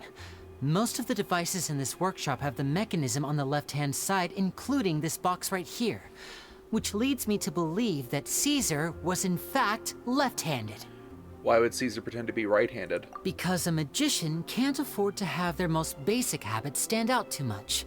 People naturally focus their attention on the most important details of the task or situation at hand.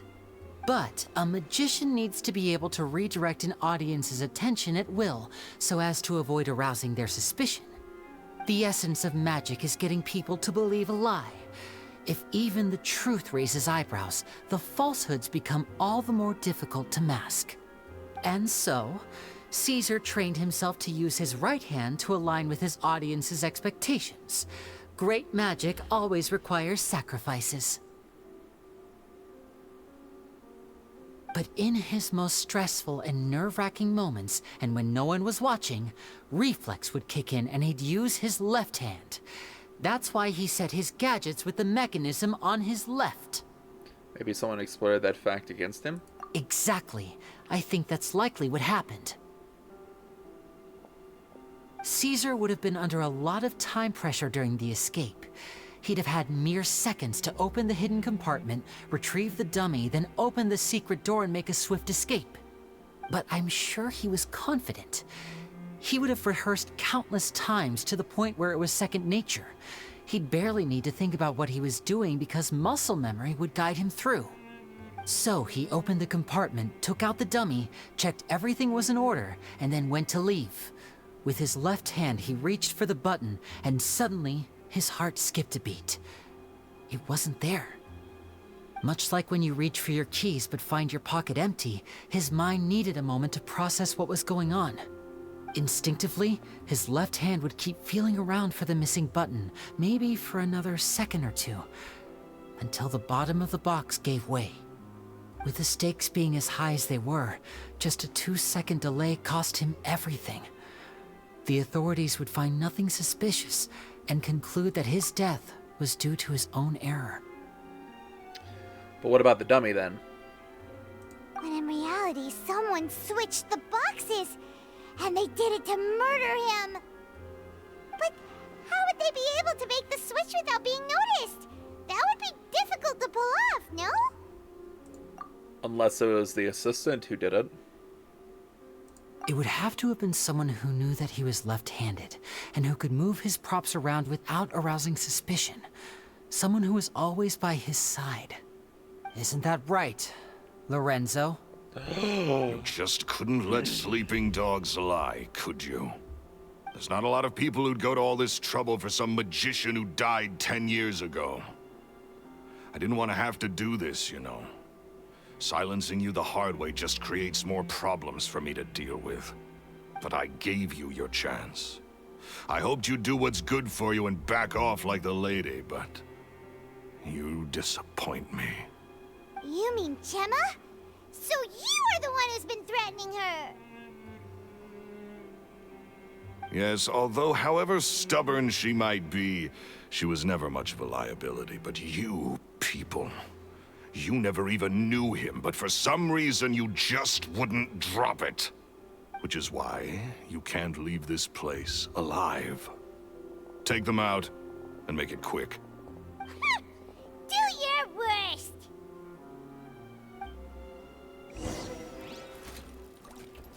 And voila!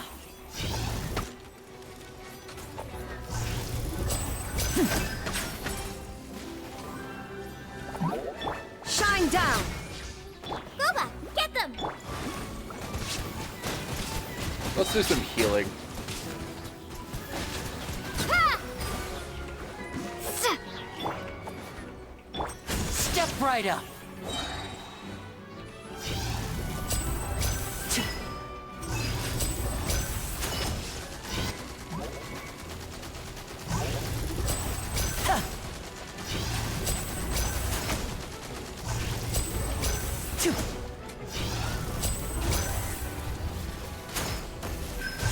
Punk!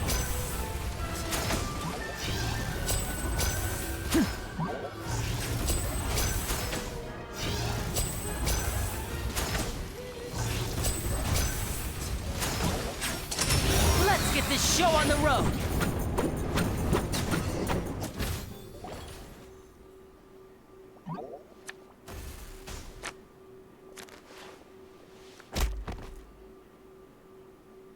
Whack! You guys don't get to leave. You kids are tougher than you look. Had enough yet, Lorenzo? Your cronies can't help you now.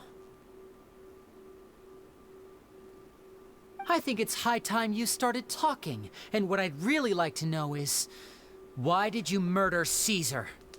If I had a mora for every time you said that man's name. Of course you idolized Caesar, everyone else did. But I was the real genius magician. Me! He was just an amateur who did cheap tricks for gullible children. I was the one who made magic into the fine art it is today. The aristocrats doffed their hats to me! Sounds like you're jealous. So it was jealousy. Jealousy. Hatred, more like. I hated Caesar. All he cared about was his magic. He lived and breathed it. He poured everything into his street performances and his stupid tours like it was just a hobby to him, never bothering to think about Mora. What sort of fool devotes their life to the art of deception and never has a Mora to show for it? But the people loved him, didn't they? Oh, how they looked up to him. No one gave me a second look. All I ever heard was, "Oh, your master's amazing, isn't he?" Amazing. Yeah, so amazing that he was completely broke. Every other apprentice was living it up at their master's expense, but no, not me. I put in all the work, mastered all the skills, and it brought me nothing more than the life I already had. Why didn't you just leave then? He forbade me from using magic to trick people out of their mora.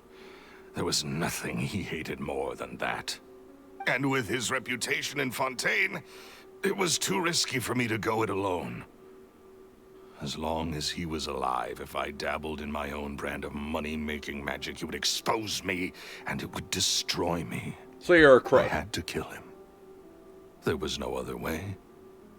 He had to go. You were just a crook then. And this was your only motive?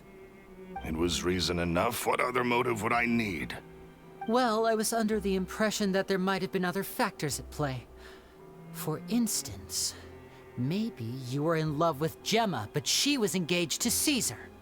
In love with Gemma? Don't be ridiculous. Guess I was wrong about that then. Next question. Are you the Phantom Weasel? I am. Caesar was so strict with me. He insisted that his way was the right way. That the sole purpose of magic was to bring joy to the world. I never bought into any of that. I was more interested in the practical value of magic.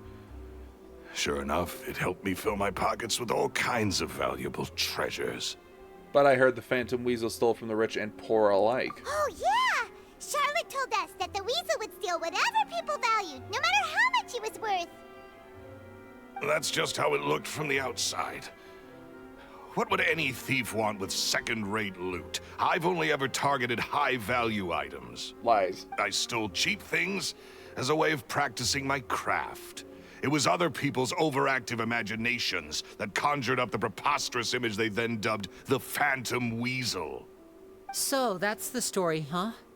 Well, I hope you're ready to tell it all over again during your trial. What choice do I have? You're a pack of wolves, and you've got me between your jaws. You've seen what's here, and my last-ditch effort to stop it getting out has failed. What else can I do? So be it. I've enjoyed power and wealth for the last 10 years, the likes of which Caesar could never give me. I wouldn't choose for things to end this way, but I regret nothing. Very well. In that case, I'll contact the guards.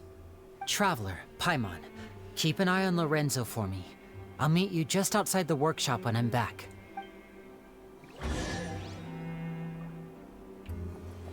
We grab Lorenzo, drag him into the box, and stuff him in there. You're not leaving. At least I can finally stop looking over my shoulder now.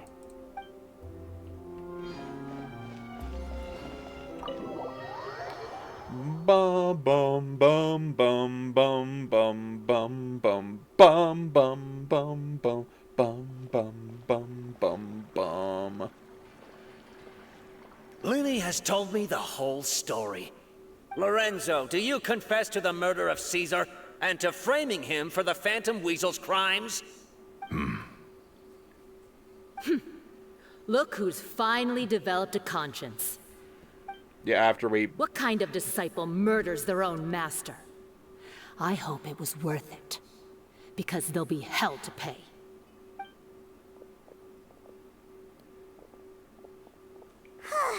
Looks like it's all over. What should we do next, Lyney? Should we start preparing for your show? Let me think. Let's rendezvous with Lynette and Gemma first. With Lorenzo in custody, Gemma will no longer have to fear for her safety. Good point. We should go tell Gemma the good news right away. It'll give her some peace of mind for sure. Bum bum bum bum bum bum bum bum bum bum bum bum bum bum bum bum. I was in the sewer, water clean me now. Good God. Good God.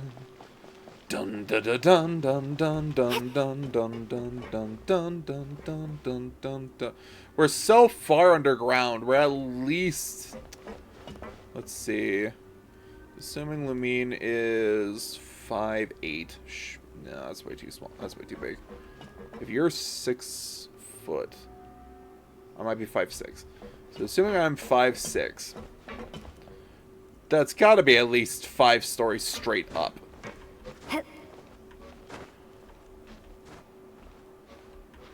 No, even more than that.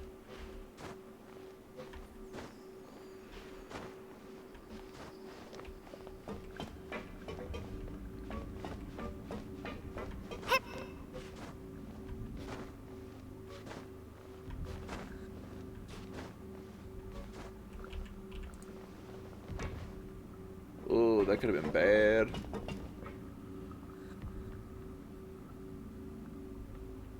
I don't like this music. I don't like it at all. I don't like it. Gives me the willies.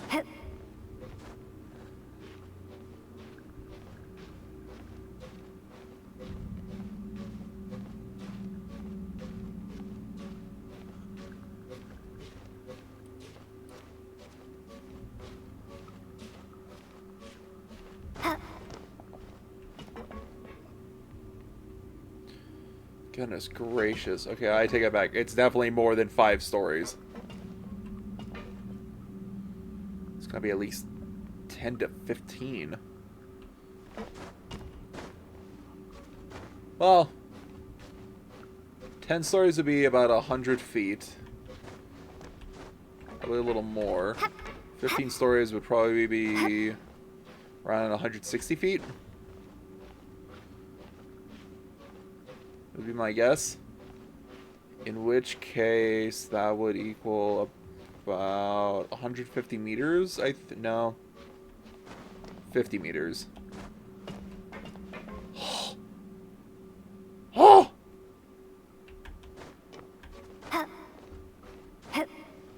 Oh, can I make it with my lowered stamina? Oh. No. Jump! Oh, I made it!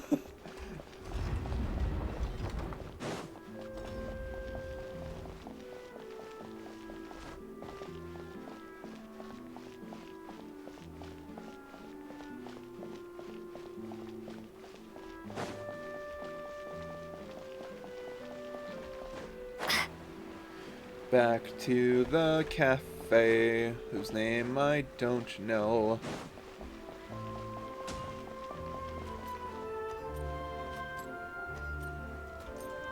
I'll be honest, I thought the sound of that was that guy's footprint, and I was, like, flabbergasted for a moment.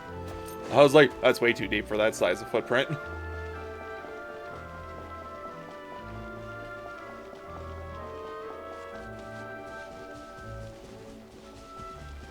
Hey, returned. Ah, you're back. You were so quick. I've only just finished my 3rd dessert. Third? Your 3rd? Lynette, come on. We've talked about this. Everything in moderation. You're not gonna have any room left for dinner now. It's fine. I'll shift to exercise mode and jog off the excess sugar. That's besides the point. Well, it's done now. But try to eat a more balanced diet in the future. Point taken. Did everything go okay? Of course! Lorenzo was no match for us. The guards are taking him into custody as we speak. Gosh, that's amazing. I'm sorry. I still didn't know if I could trust you, but now it seems I can.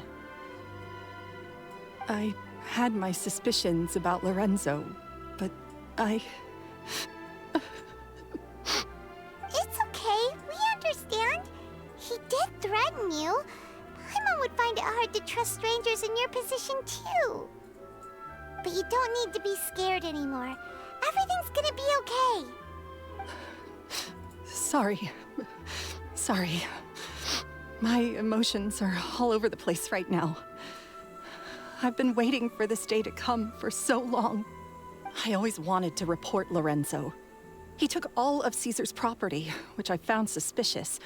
But I had people watching me all the time, so I couldn't risk looking into it. I was so afraid. I was scared he'd do something terrible to me. And then no one would be left to visit Caesar's grave. So I never had the courage to speak out. Thank you all. Truly. Thank you so much.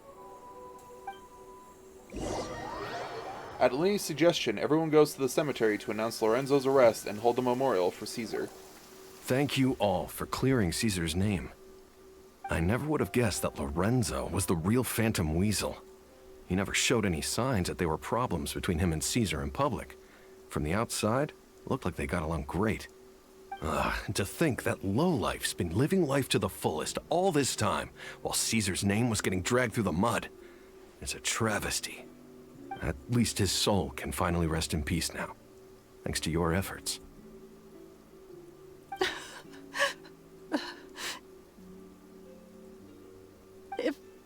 If only I'd realized before it was too late. Don't blame yourself, Gemma. This isn't your fault. Yeah, you still have the rest of your life to live. Caesar wouldn't want to see you spending it feeling guilty. Cheer up, Gemma. My brother's doing a magic show at the Opera House tomorrow evening. Would you like to come along? It might raise your spirits. This show will be a special one. We're holding it in Caesar's honor. In Caesar's honor? Really? Oh, thank you. I'll be there. Great. We'll see you tomorrow evening. Traveler, Paimon, don't be late. Don't worry, we'll be there. No way are we gonna miss out on a free magic show. Wait, Paimon feels like we're forgetting something. Oh yeah, Caesar's diary! We never found out if the two kids Caesar taught magic to were Lyney and Lynette or not. It has to be. Lyney changed the topic back in the workshop, so we didn't get a chance to bring it up. Oh well, guess we'll just have to ask Lyney tomorrow evening. I've spoken many choice words about Caesar over the years. I'm so ashamed of myself now. He was such a good man.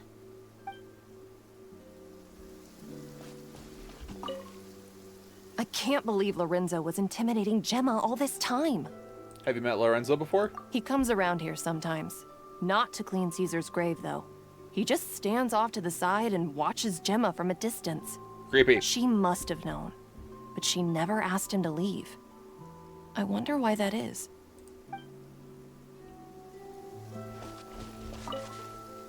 It may take some time, but Caesar's reputation will be restored now that the real culprit has been captured. Looks like Gemma chose a good man after all.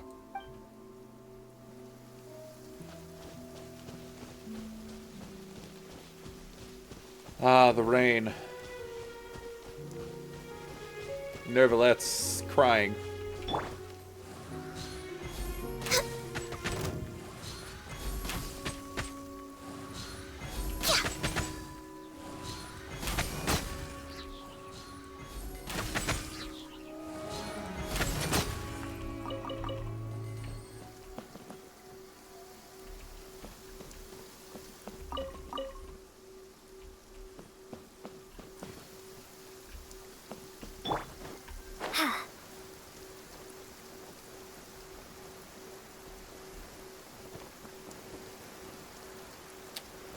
Let's see. Yep, thought so. I thought I saw you. Lucia, and this should be a Nucia, I think.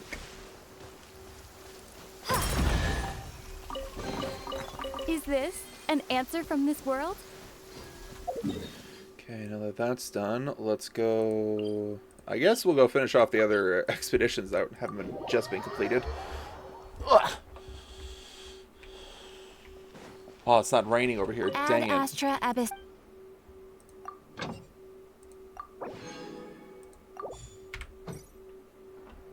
You know, I'm trying to remember. I don't think it's ever rained in the city.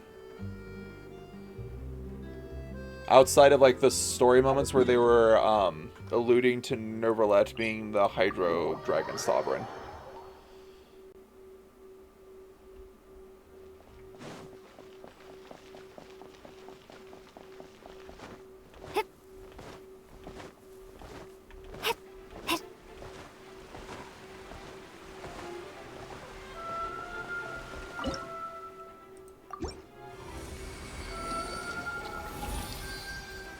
Nice.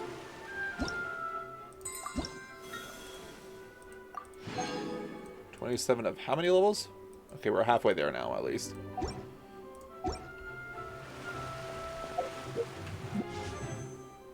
$35.7. Let me see. Unfortunate.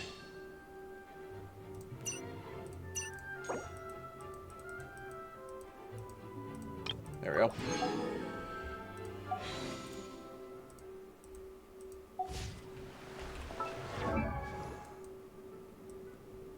Okay, it was Gaming, Rosaria, and Noelle. Noelle, I have maxed out. I'm pretty sure Rosaria is maxed out. Yep, and Gaming is definitely not max. Yeah, he's only C1, so I'm not worried about that.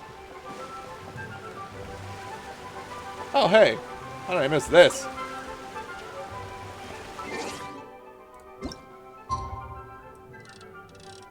Right here.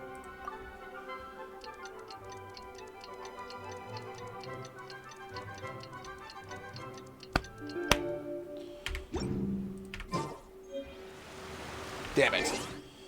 Fine.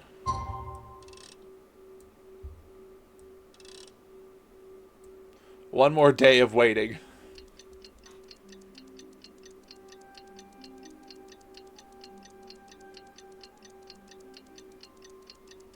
Yeah, I guess I am mostly looking like southwest. So we saw the sun fade over there. Watch the magic show at the Opera House. Let's go.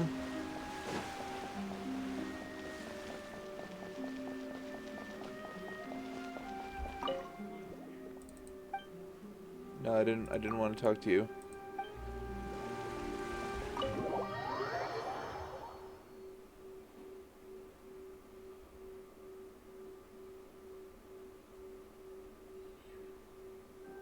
One second, folks. Gonna do an ad break and stretch for a bit. We'll be back in a few minutes.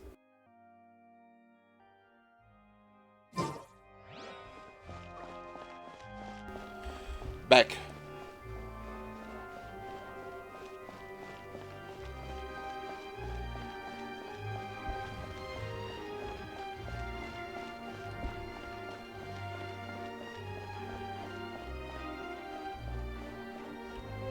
I expected these seats to be full.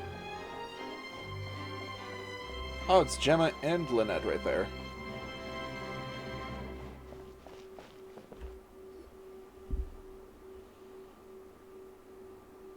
Charlotte!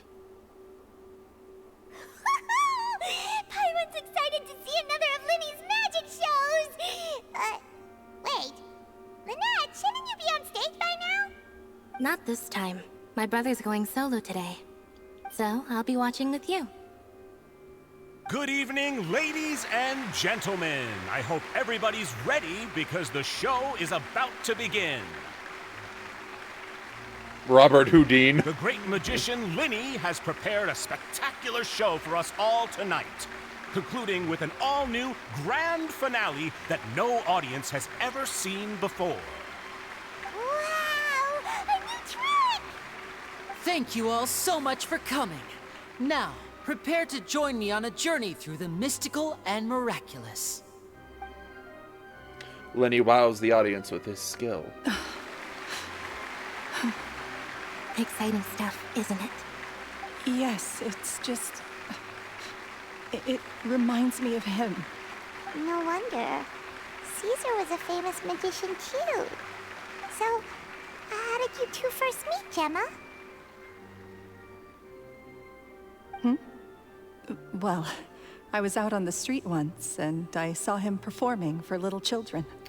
Children love magic, because they're willing to believe in things that can't be rationally explained.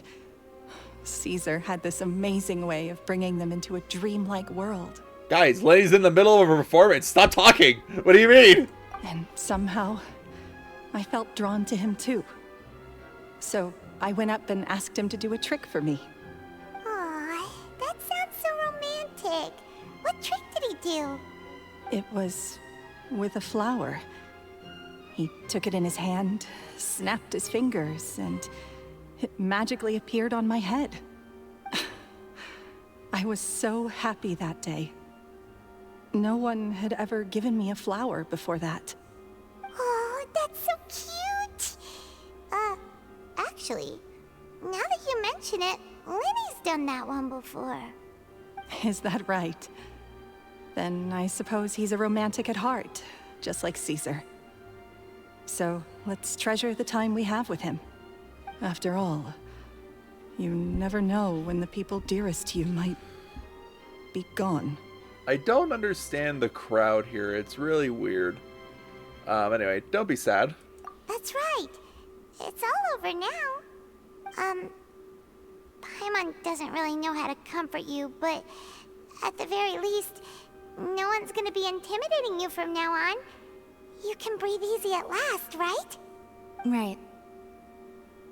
Yes, you can breathe easy now, Phantom Weasel. Huh? See? Even Lynette says... Wait, what? Shut up! The Phantom Weasel? Lorenzo escaped? Where is he? What do you mean, Phantom Weasel? As Lyney once said, a performer's job is to commit fully to their role and put on a flawless performance for their audience. Guys, should we really be having this discussion in the middle of Lyney's performance? But once the bag of tricks is empty and the curtain falls, it's time to end the show. The spotlight is no place for someone with no more cards up their sleeve. It's been 10 years, Gemma. Aren't you tired of the grieving widow act? I think it's time to put an end to it. What are you talking about?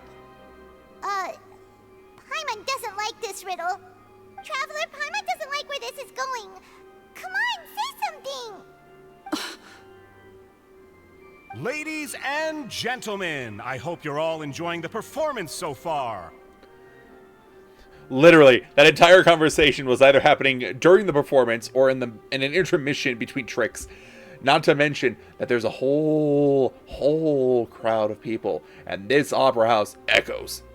There will now be a brief intermission, after which Lyney will perform the most electrifying act of tonight's show, the one we've all been waiting for.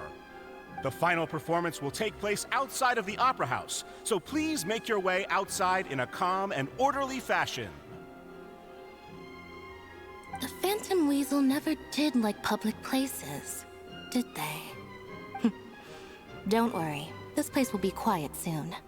Let's talk somewhere else for now. Charlotte! Go somewhere quiet and ask about the truth. Or we're going up above? Oh, no we're not. Okay. Well, I guess this was above where I was, technically.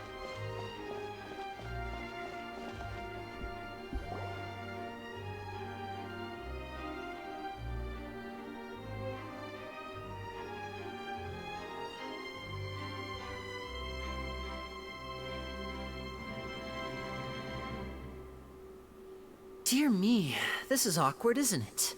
And unfortunately, I'm all out of gadgets, so I'm afraid I can't do any tricks to liven up the mood. This is a big mistake for a magician to make, but thankfully, I do have a backup plan. Now, who wants to hear a story? Lyney? Don't we have more important things to address right now? Lynette accused Gemma of being the real Phantom Weasel a moment ago. Oh, what the heck's going on? All in good time. Magicians are good at guessing what people are thinking. I know the questions you want to ask. And as it happens, the story I'm about to tell might answer a few of them. Really? Well then, let's hear it! Paimon's dying of curiosity here! Let's go back to the very beginning. A decade ago, when the Phantom Weasel was terrorizing the court of Fontaine. She never missed a target, never left a trace, and no treasure was safe from her thieving hands. But as her infamy grew, so did the readiness of the police, and her opportunities to act became ever fewer. Every day, she ran the risk of being exposed for who she was.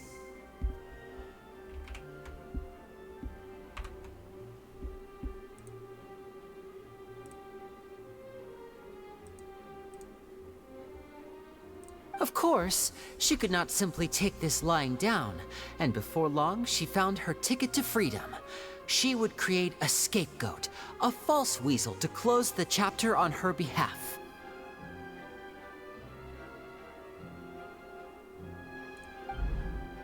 After weighing her options, she set her sights on a renowned magician, Caesar.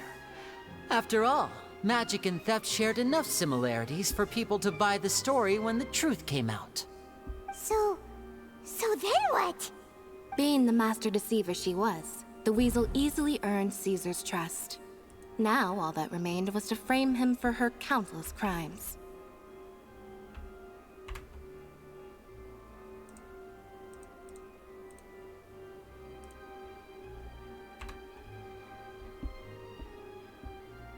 But as she was considering how to make her move, she noticed Caesar's aggrieved pupil, and a new thought entered her mind.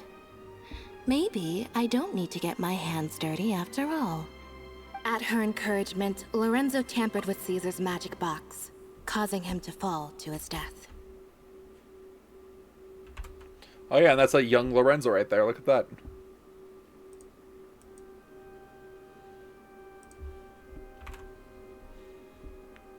Afterwards, Lorenzo seized his master's property, and the weasel set about tarnishing Caesar's reputation.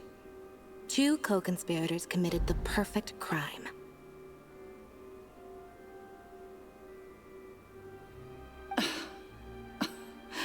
I've got to hand it to you. You're both exceptional storytellers. It's enough to make even me wonder whether there was really another mastermind behind all this, pulling the strings. But I just have one question. You seem to think that I am the villain in this tale. What's brought this on, Lyney? Is it something that Lorenzo said? Don't worry, Lorenzo said nothing at all. But I never believed that he was the weasel, and in fact, my investigation only made me more certain of that. He was too forthcoming with his confession, as if there was something else he was trying to hide. How disappointing. So you'd sooner trust Lorenzo than me? Even without a shred of evidence? A magician is an expert at playing the audience to get the result they want. And I have no doubt that you, Gemma, are equally talented in this regard. With a little help from Lorenzo, you put on a very convincing performance. The lovesick fiancé, whose devotion to her betrothed is unshakable, even under threats of violence. Caesar was maligned and hated by all for 10 years, but you? Everyone sympathized with your plight. Who would suspect for 1 second that the lovely young lady always seen weeping in front of Caesar's grave was actually the mastermind behind his demise? No, not that poor lady. Perish the thought. Wait, so you mean the whole intimidation thing was just a hoax? Gemma and Lorenzo were both in on it? But why would Lorenzo agree to that? And why didn't he sell her out even at the end instead of admitting to being the weasel himself? Because he loves her. Yes, why indeed? Maybe Gemma herself could enlighten us on that question. Well, Lyney, if you're so confident in your version of events, then I think the answer should be obvious. Having killed Caesar with his own hands, Lorenzo was plagued by overwhelming guilt. Revealing the Phantom Weasel's true identity would serve no purpose. But if the Weasel remained free, then she could take care of Lorenzo's loved ones. An excellent answer, though sadly a little dull. Is that right? Well, don't let me bore you. If you'd care to change the topic to something more interesting, I'd be much obliged. As a matter of fact, there's one thing I'd really like to understand. Why would the real weasel have targeted things that only have value to other people? Could you shed any light on that? Of course. After all, we're just telling stories here, aren't we? If I had to guess, I would say that the real weasel must have had a terrible childhood. Left to fend for herself after her parents died young. Betrayed, scorned, beaten. Oh. Well, that's sad. Not really, like, super redeemable, but sad nonetheless, especially after what she did. She'd scrounge waste paper from garbage bins to draw on, using twigs and dirt for lack of ink and pen. She'd sew ugly rag dolls from whatever scrap material she could get her hands on. This was her only source of happiness in life. But it was all she needed, and she was content. Until the world decided that even this was too good for her. Once again, she was betrayed. And this time, everything was taken from her. She felt like life was a miry pit that dragged her further down the more she struggled to escape. At that tender age, she should have been happy. Instead, she stood in the shadows and watched with envy as all good things in the world passed her by. This was a fate too cruel for anyone to bear. Her pain became a breeding ground for dark thoughts. Thoughts which festered and grew into a twisted solution to her troubles. I detest the happiness of others, in all its forms alike. I will rob them of everything they hold to be good and true, and it will fill the void in my soul. Wow. That's some pretty heavy stuff. Now it all makes sense. Does this story satisfy you, Lyney? Yes, it is quite to my tastes. Thank you for helping to clear up my confusion. So what was with the warning letter? Huh. That's right. What drove you to write that letter, Gemma? What were you trying to achieve there? Because without that, none of this would have ever come to light. She didn't write the letter. Oh, Lyney. After 10 long years, I'd hoped that the Phantom Weasel would be consigned to the history books by now. But it seems like someone still wasn't ready to let her finally be at peace. Lyney. Or should I call you the Phantom Copycat now? You were the one who posted that letter outside the Opera House. But why?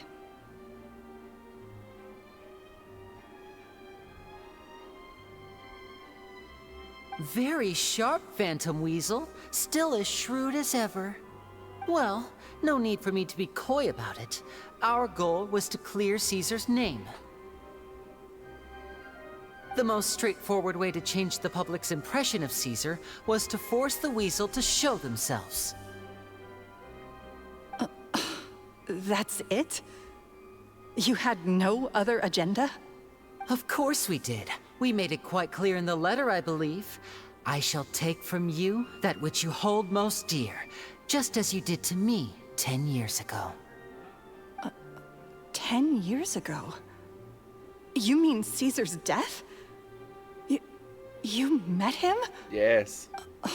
Wait. Oh, I get it. You were those two obnoxious kids.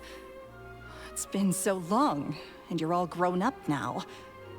I didn't recognize you. He taught you magic back then, didn't he? For what, 10 days or something? And you went to all this trouble. Why? Because you feel like you still owe him something? We remember all our debts, however great or small. 10 years ago, Caesar's reputation was torn to shreds, and his legacy was thrown out. 10 years on, and no one cares what the truth is anymore. But we did not forget, and so we came to find you. And? What exactly did you take from me? I'm still standing, as you can see. Lorenzo has admitted to everything. I'm free. Are you? Free? Do you really think so? Caesar once told me that even though the world is filled with lies and falsehoods, we must find our own truth. I think that applies to you too.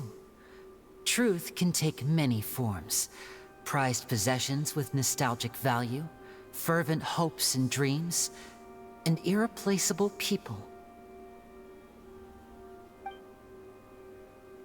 Life took many things from you, and those wounds never healed. When they ached unbearably in the dead of night, stealing became your way of numbing the pain. What are you trying to say? I'm saying that for the last 10 years, you've been living a rather uneventful life. Perhaps that's because you found something other than a life of crime to fill the hole? Back to Lorenzo for a second. He murdered his own master, played along with your act, and took pains to make sure any suspicion would be directed towards him. But what did he have to gain from all that? He knew who you were and the things you'd done, and despite that, he was willing to give everything up for your sake. He's the reason that you haven't felt the compulsion to steal in all these years. You're more than just accomplices in murder. You're the only real friends each other has. So I think you know, deep down, that he is the only truth you have in your life. But that truth is gone now. And I guarantee you, you'll never see it again. Congratulations on your freedom, Gemma. Your freedom will cost you dearly. From now on, you'll be all alone in a world full of lies and falsehoods. I do hope you'll be able to bear it. You've still got a long life ahead of you after all. Gather round, one and all. The time has now come for the amazing Lyney to perform his final act in tonight's show. Brutal. I'm sure you're all wondering what he has planned for the grand finale. Well, wonder no more, for the answer is a death-defying high-altitude escape. A high-altitude escape? The trick that Caesar died attempting. I'm sure you all remember the magician Caesar. This was the very trick that led to his fatal fall, after which he was dubbed the Phantom Weasel. But we have now learned that Caesar was wrongly accused, and that the real Weasel has now confessed to their crimes. Guess that's my cue to leave. Whew. I've been practicing this one for ages now, but I'm still a little nervous.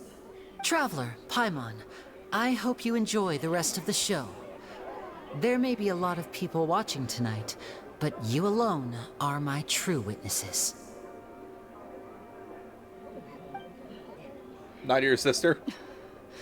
Lyney, wait. You two hid a lot from Caesar. He went to his grave without ever knowing your secrets. So what about now? Are you an open book? Or are you still the same as ever? You don't have to tell lies to end up isolated and alone. One day, you'll end up exactly where I am today. Maybe then you'll finally understand. You're wrong. I'm nothing like you.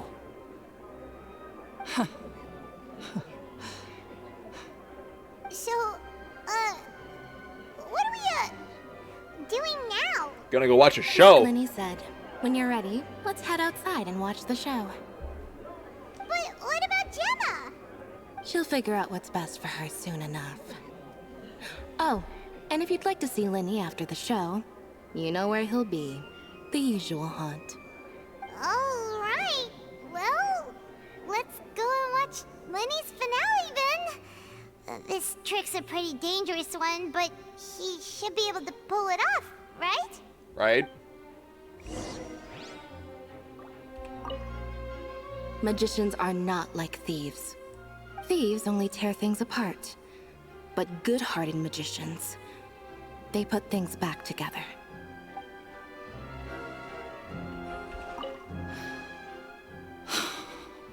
What is my truth? Sometimes I think I'm like a gambling addict. All I care about is winning, and it doesn't matter what's at stake. By the time I come to my senses, I'm left with nothing. Oh, if I had my time again.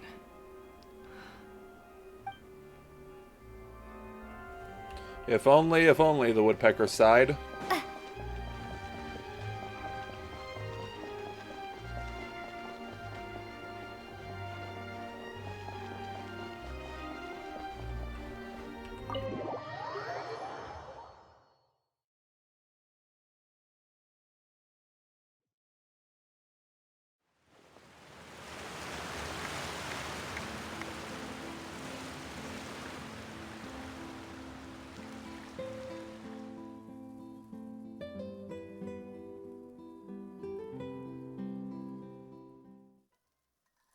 Magic should be mysterious, surprising, and defy logic.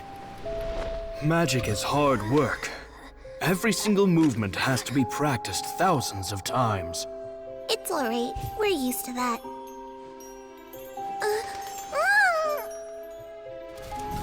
We're sorry. You've taught us so much, but we can't tell you the whole truth. It's okay. Do you still remember what I told you? This world is full of lies and falsehoods. I only hope that one day, you can find your own truth. What about you? Have you found your truth? Magic is my truth. I want to perform a magic trick so great that people will always think of me when they talk about it. For a magician, what greater honor could there be? Look! Behold! Lyney is sealed inside the box. Will he manage to escape? 10 years ago, Caesar attempted this very trick, and it was at this precise moment that...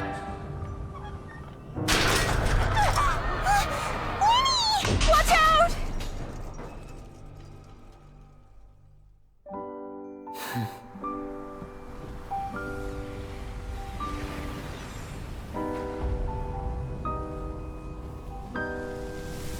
Mysterious. Surprising.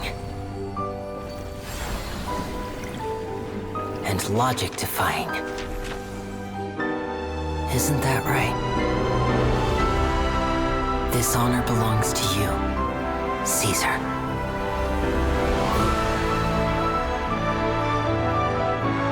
I'm just sorry it's a little late.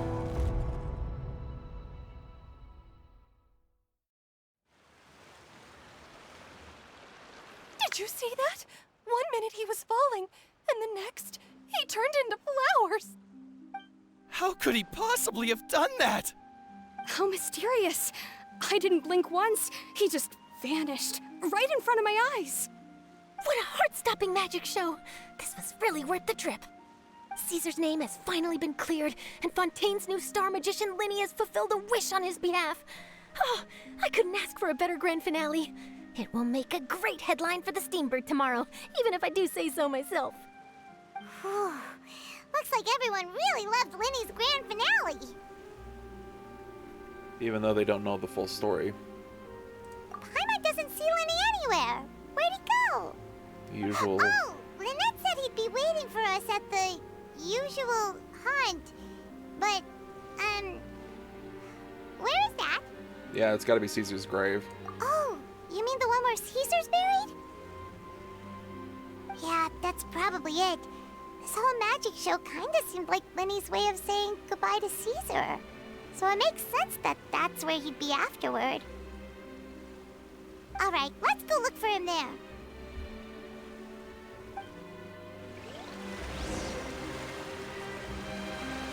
What the hell?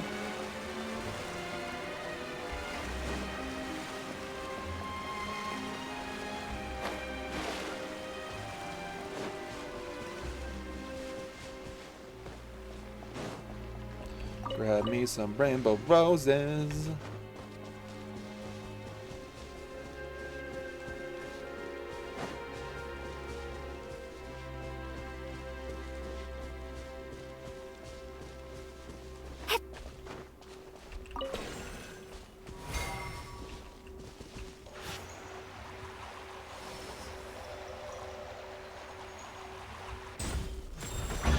Nice. A reward on the road.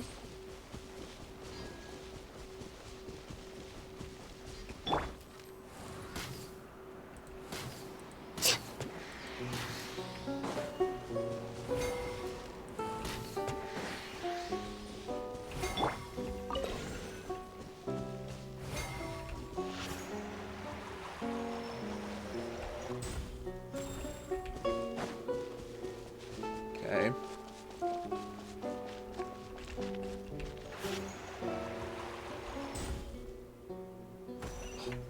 Almost didn't make it. What is that up there? Is this an answer from this world?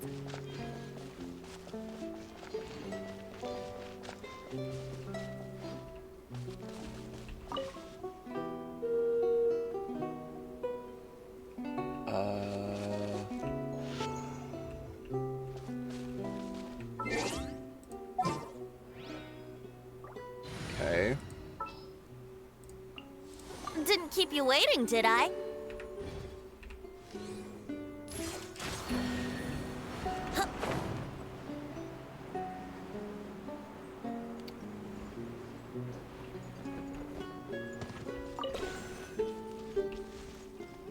Wouldn't gliding be faster?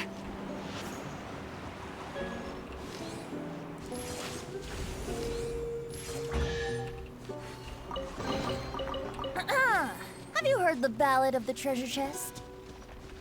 Oh. Okay. Goes over the hill, sees the thing, leaves the hill. I don't like that.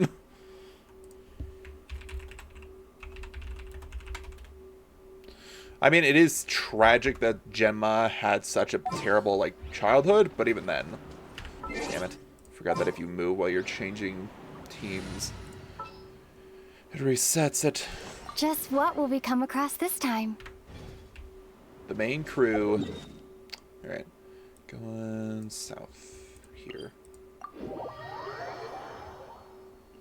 Dun, dun, dun, dun, dun, dun, dun, dun, dun, dun, dun, dun. Ba-dum, ba-dum, bum, bum, bum, bum, bum, bum, bum, bum, bum, bum, bum, bum, bum. Bum, bum, bum, bum. Lyney! There you are. Are you alright? Paimon was scared to death when the chain broke. Paimon was sure something had gone horribly wrong. Magic is a performance art.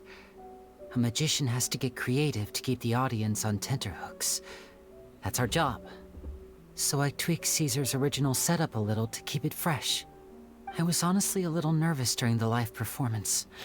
The thought of falling, suddenly feeling weightless, seeing the sky and the ground spinning and spinning. Sometimes, I can't help but wonder what Caesar thought in those final moments. Did he regret taking Gemma and Lorenzo on?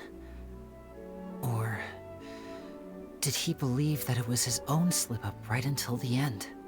You know, Paimon's been wanting to ask you about something ever since we were in Caesar's workshop. You learned magic from Caesar once, didn't you?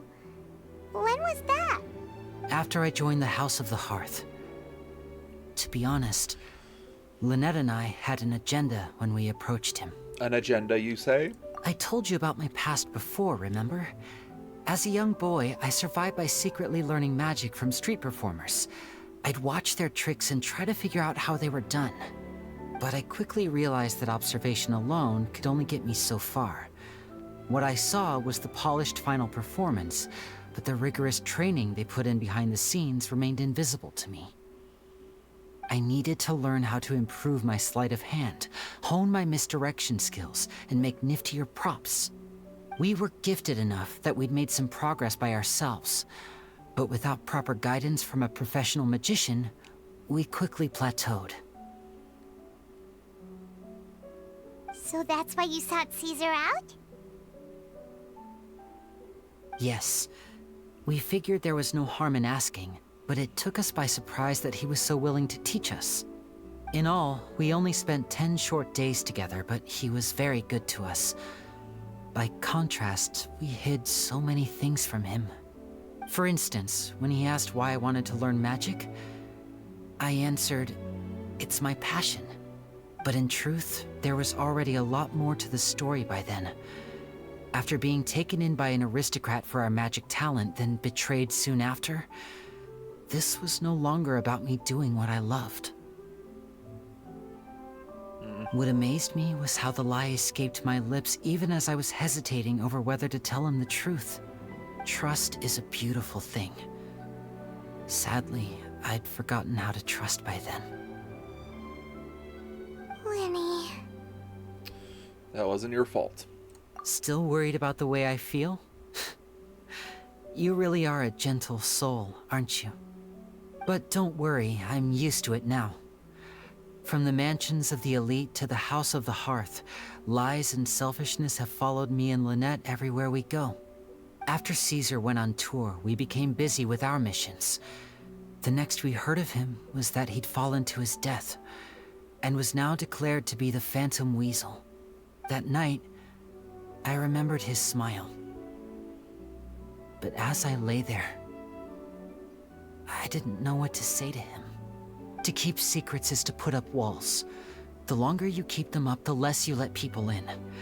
Then, one day, you look around and realize your life is like an empty auditorium after a show, full of seats once occupied by all the people who left. But I guess that's the price we have to pay. You only realize how much someone really meant to you when you lose them completely. That's why I was so confident this would hurt Gemma. Because I felt it for myself.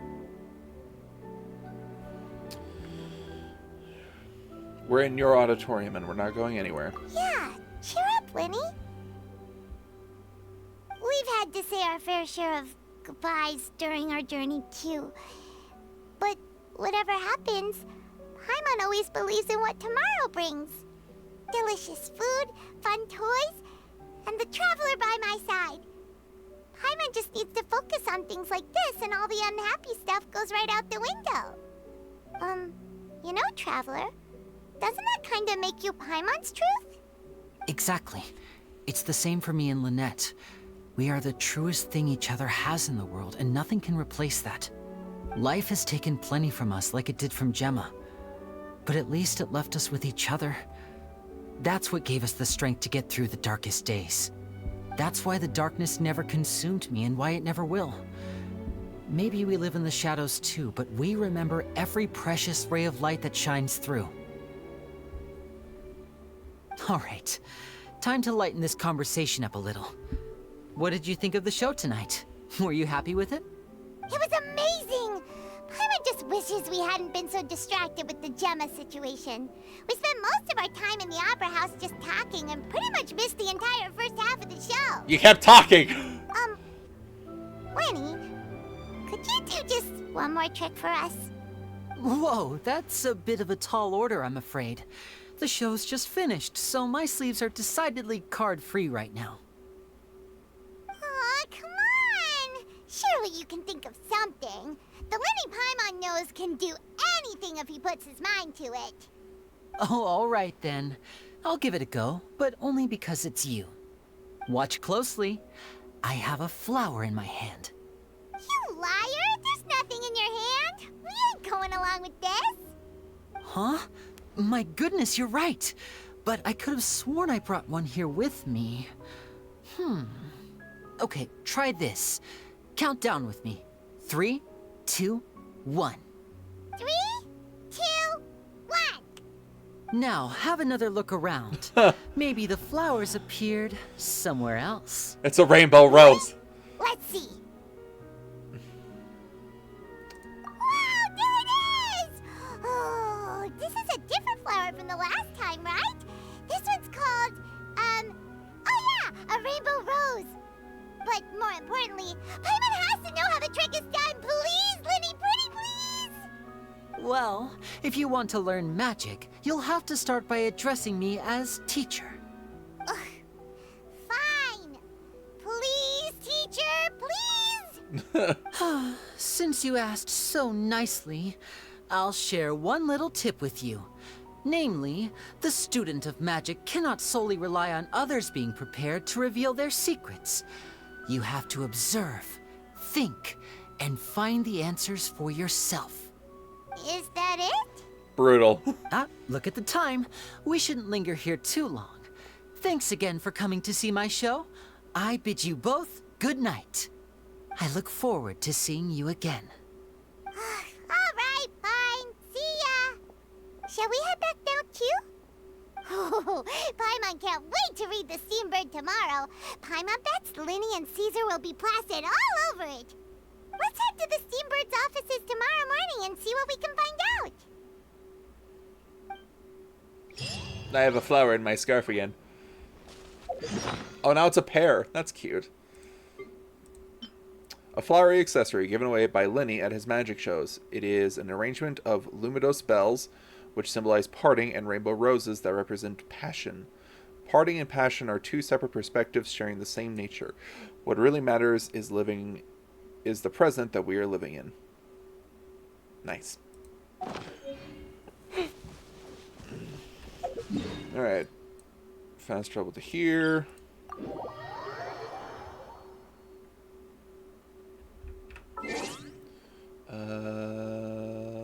Time. Yoink. Well.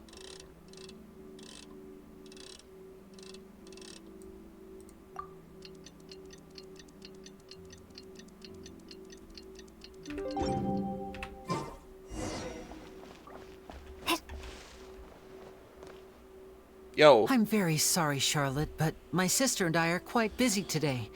I'm afraid we'll have to decline this interview. Oh, please, Lyney, I'll only take a moment of your time, if you would be so kind. Huh? What's happening here? I spent all night writing my piece about the Phantom Weasel, and it was going to go to print this morning. But just as dawn broke, I suddenly received news that Caesar's fiancée, Gemma, had contacted the guards and confessed to having been the real Phantom Weasel all along. Oh. That was quick.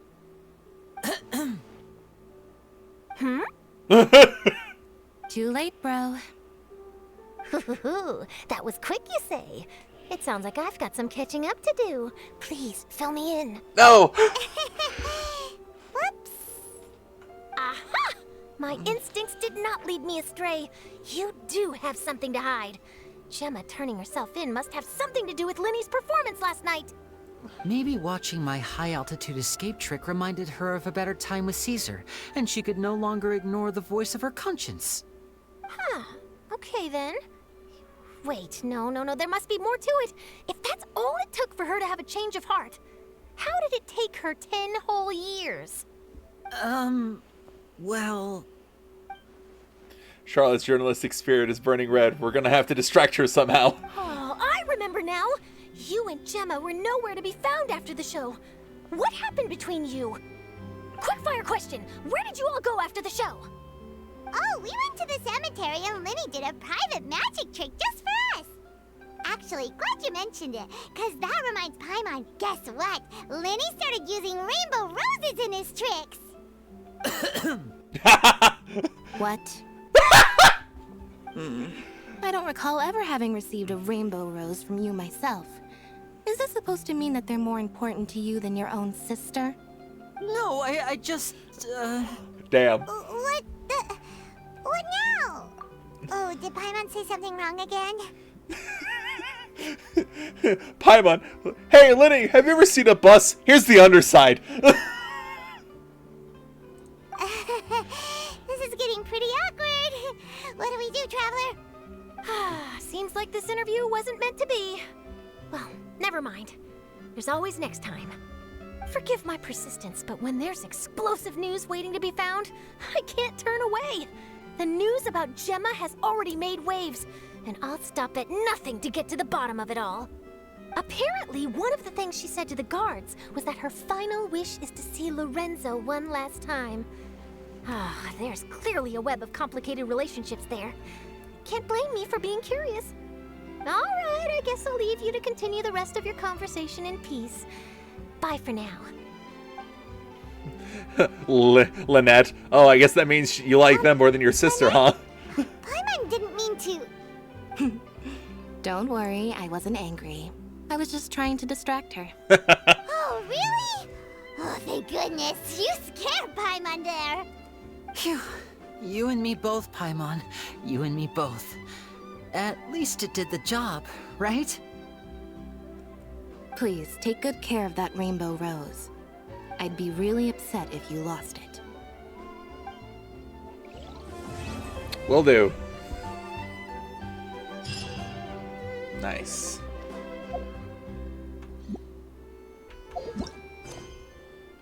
Okay. That was about 3 hours for that mission. Granted, I spent about an 30 minutes doing some quests, like some events. So, all right, YouTube, that's going to be it for today's episode. Let me know in the comments what was your favorite part of today's episode. I was so certain that it was Lorenzo in the beginning. I think. But, like, man, them being like, oh, hello, Phantom Weasel, during the middle of Lyney's performance, in the very front of a crowd of people, it was wild to me. And then, of course, I'm just like, guys, I know there's a show technically going on. We're missing the show, firstly. Secondly, what the fuck? What do you mean? Oh, my lord. That was so crazy. Also, it was fun, like, little mechanics and mechanisms. And the design of Caesar's workshop was cool. I enjoyed this a lot. And the little animation showing the younger Lyney and Lynette as they were learning from Caesar was also cool. What a fun story, but also extremely sad. One of intrigue and betrayal on multiple fronts. Gosh darn it, Gemma. At least she, like, what's the word? Confessed in the end. Now those two can both rot. Because Gemma was a serial thief. Granted, she did have a terrible life, but still, she was a serial thief. And Lorenzo is literally a murderer. So, yeah. But, hey, at least Lyney and Lynette can have a little bit of closure. And Lumine knows about everything. Boy, howdy, what a time. And then next episode, which will be coming out tomorrow, we'll be doing Arlecchino's first story quest. So we'll see how that goes. But yeah, I don't have much else to say past that, guys. I hope you all enjoyed today's episode. I hope you all have a good night and good day wherever you may be. And don't worry about your spot here at the tavern. We'll keep it open for you. Bye, folks, and I will see you all in the next one.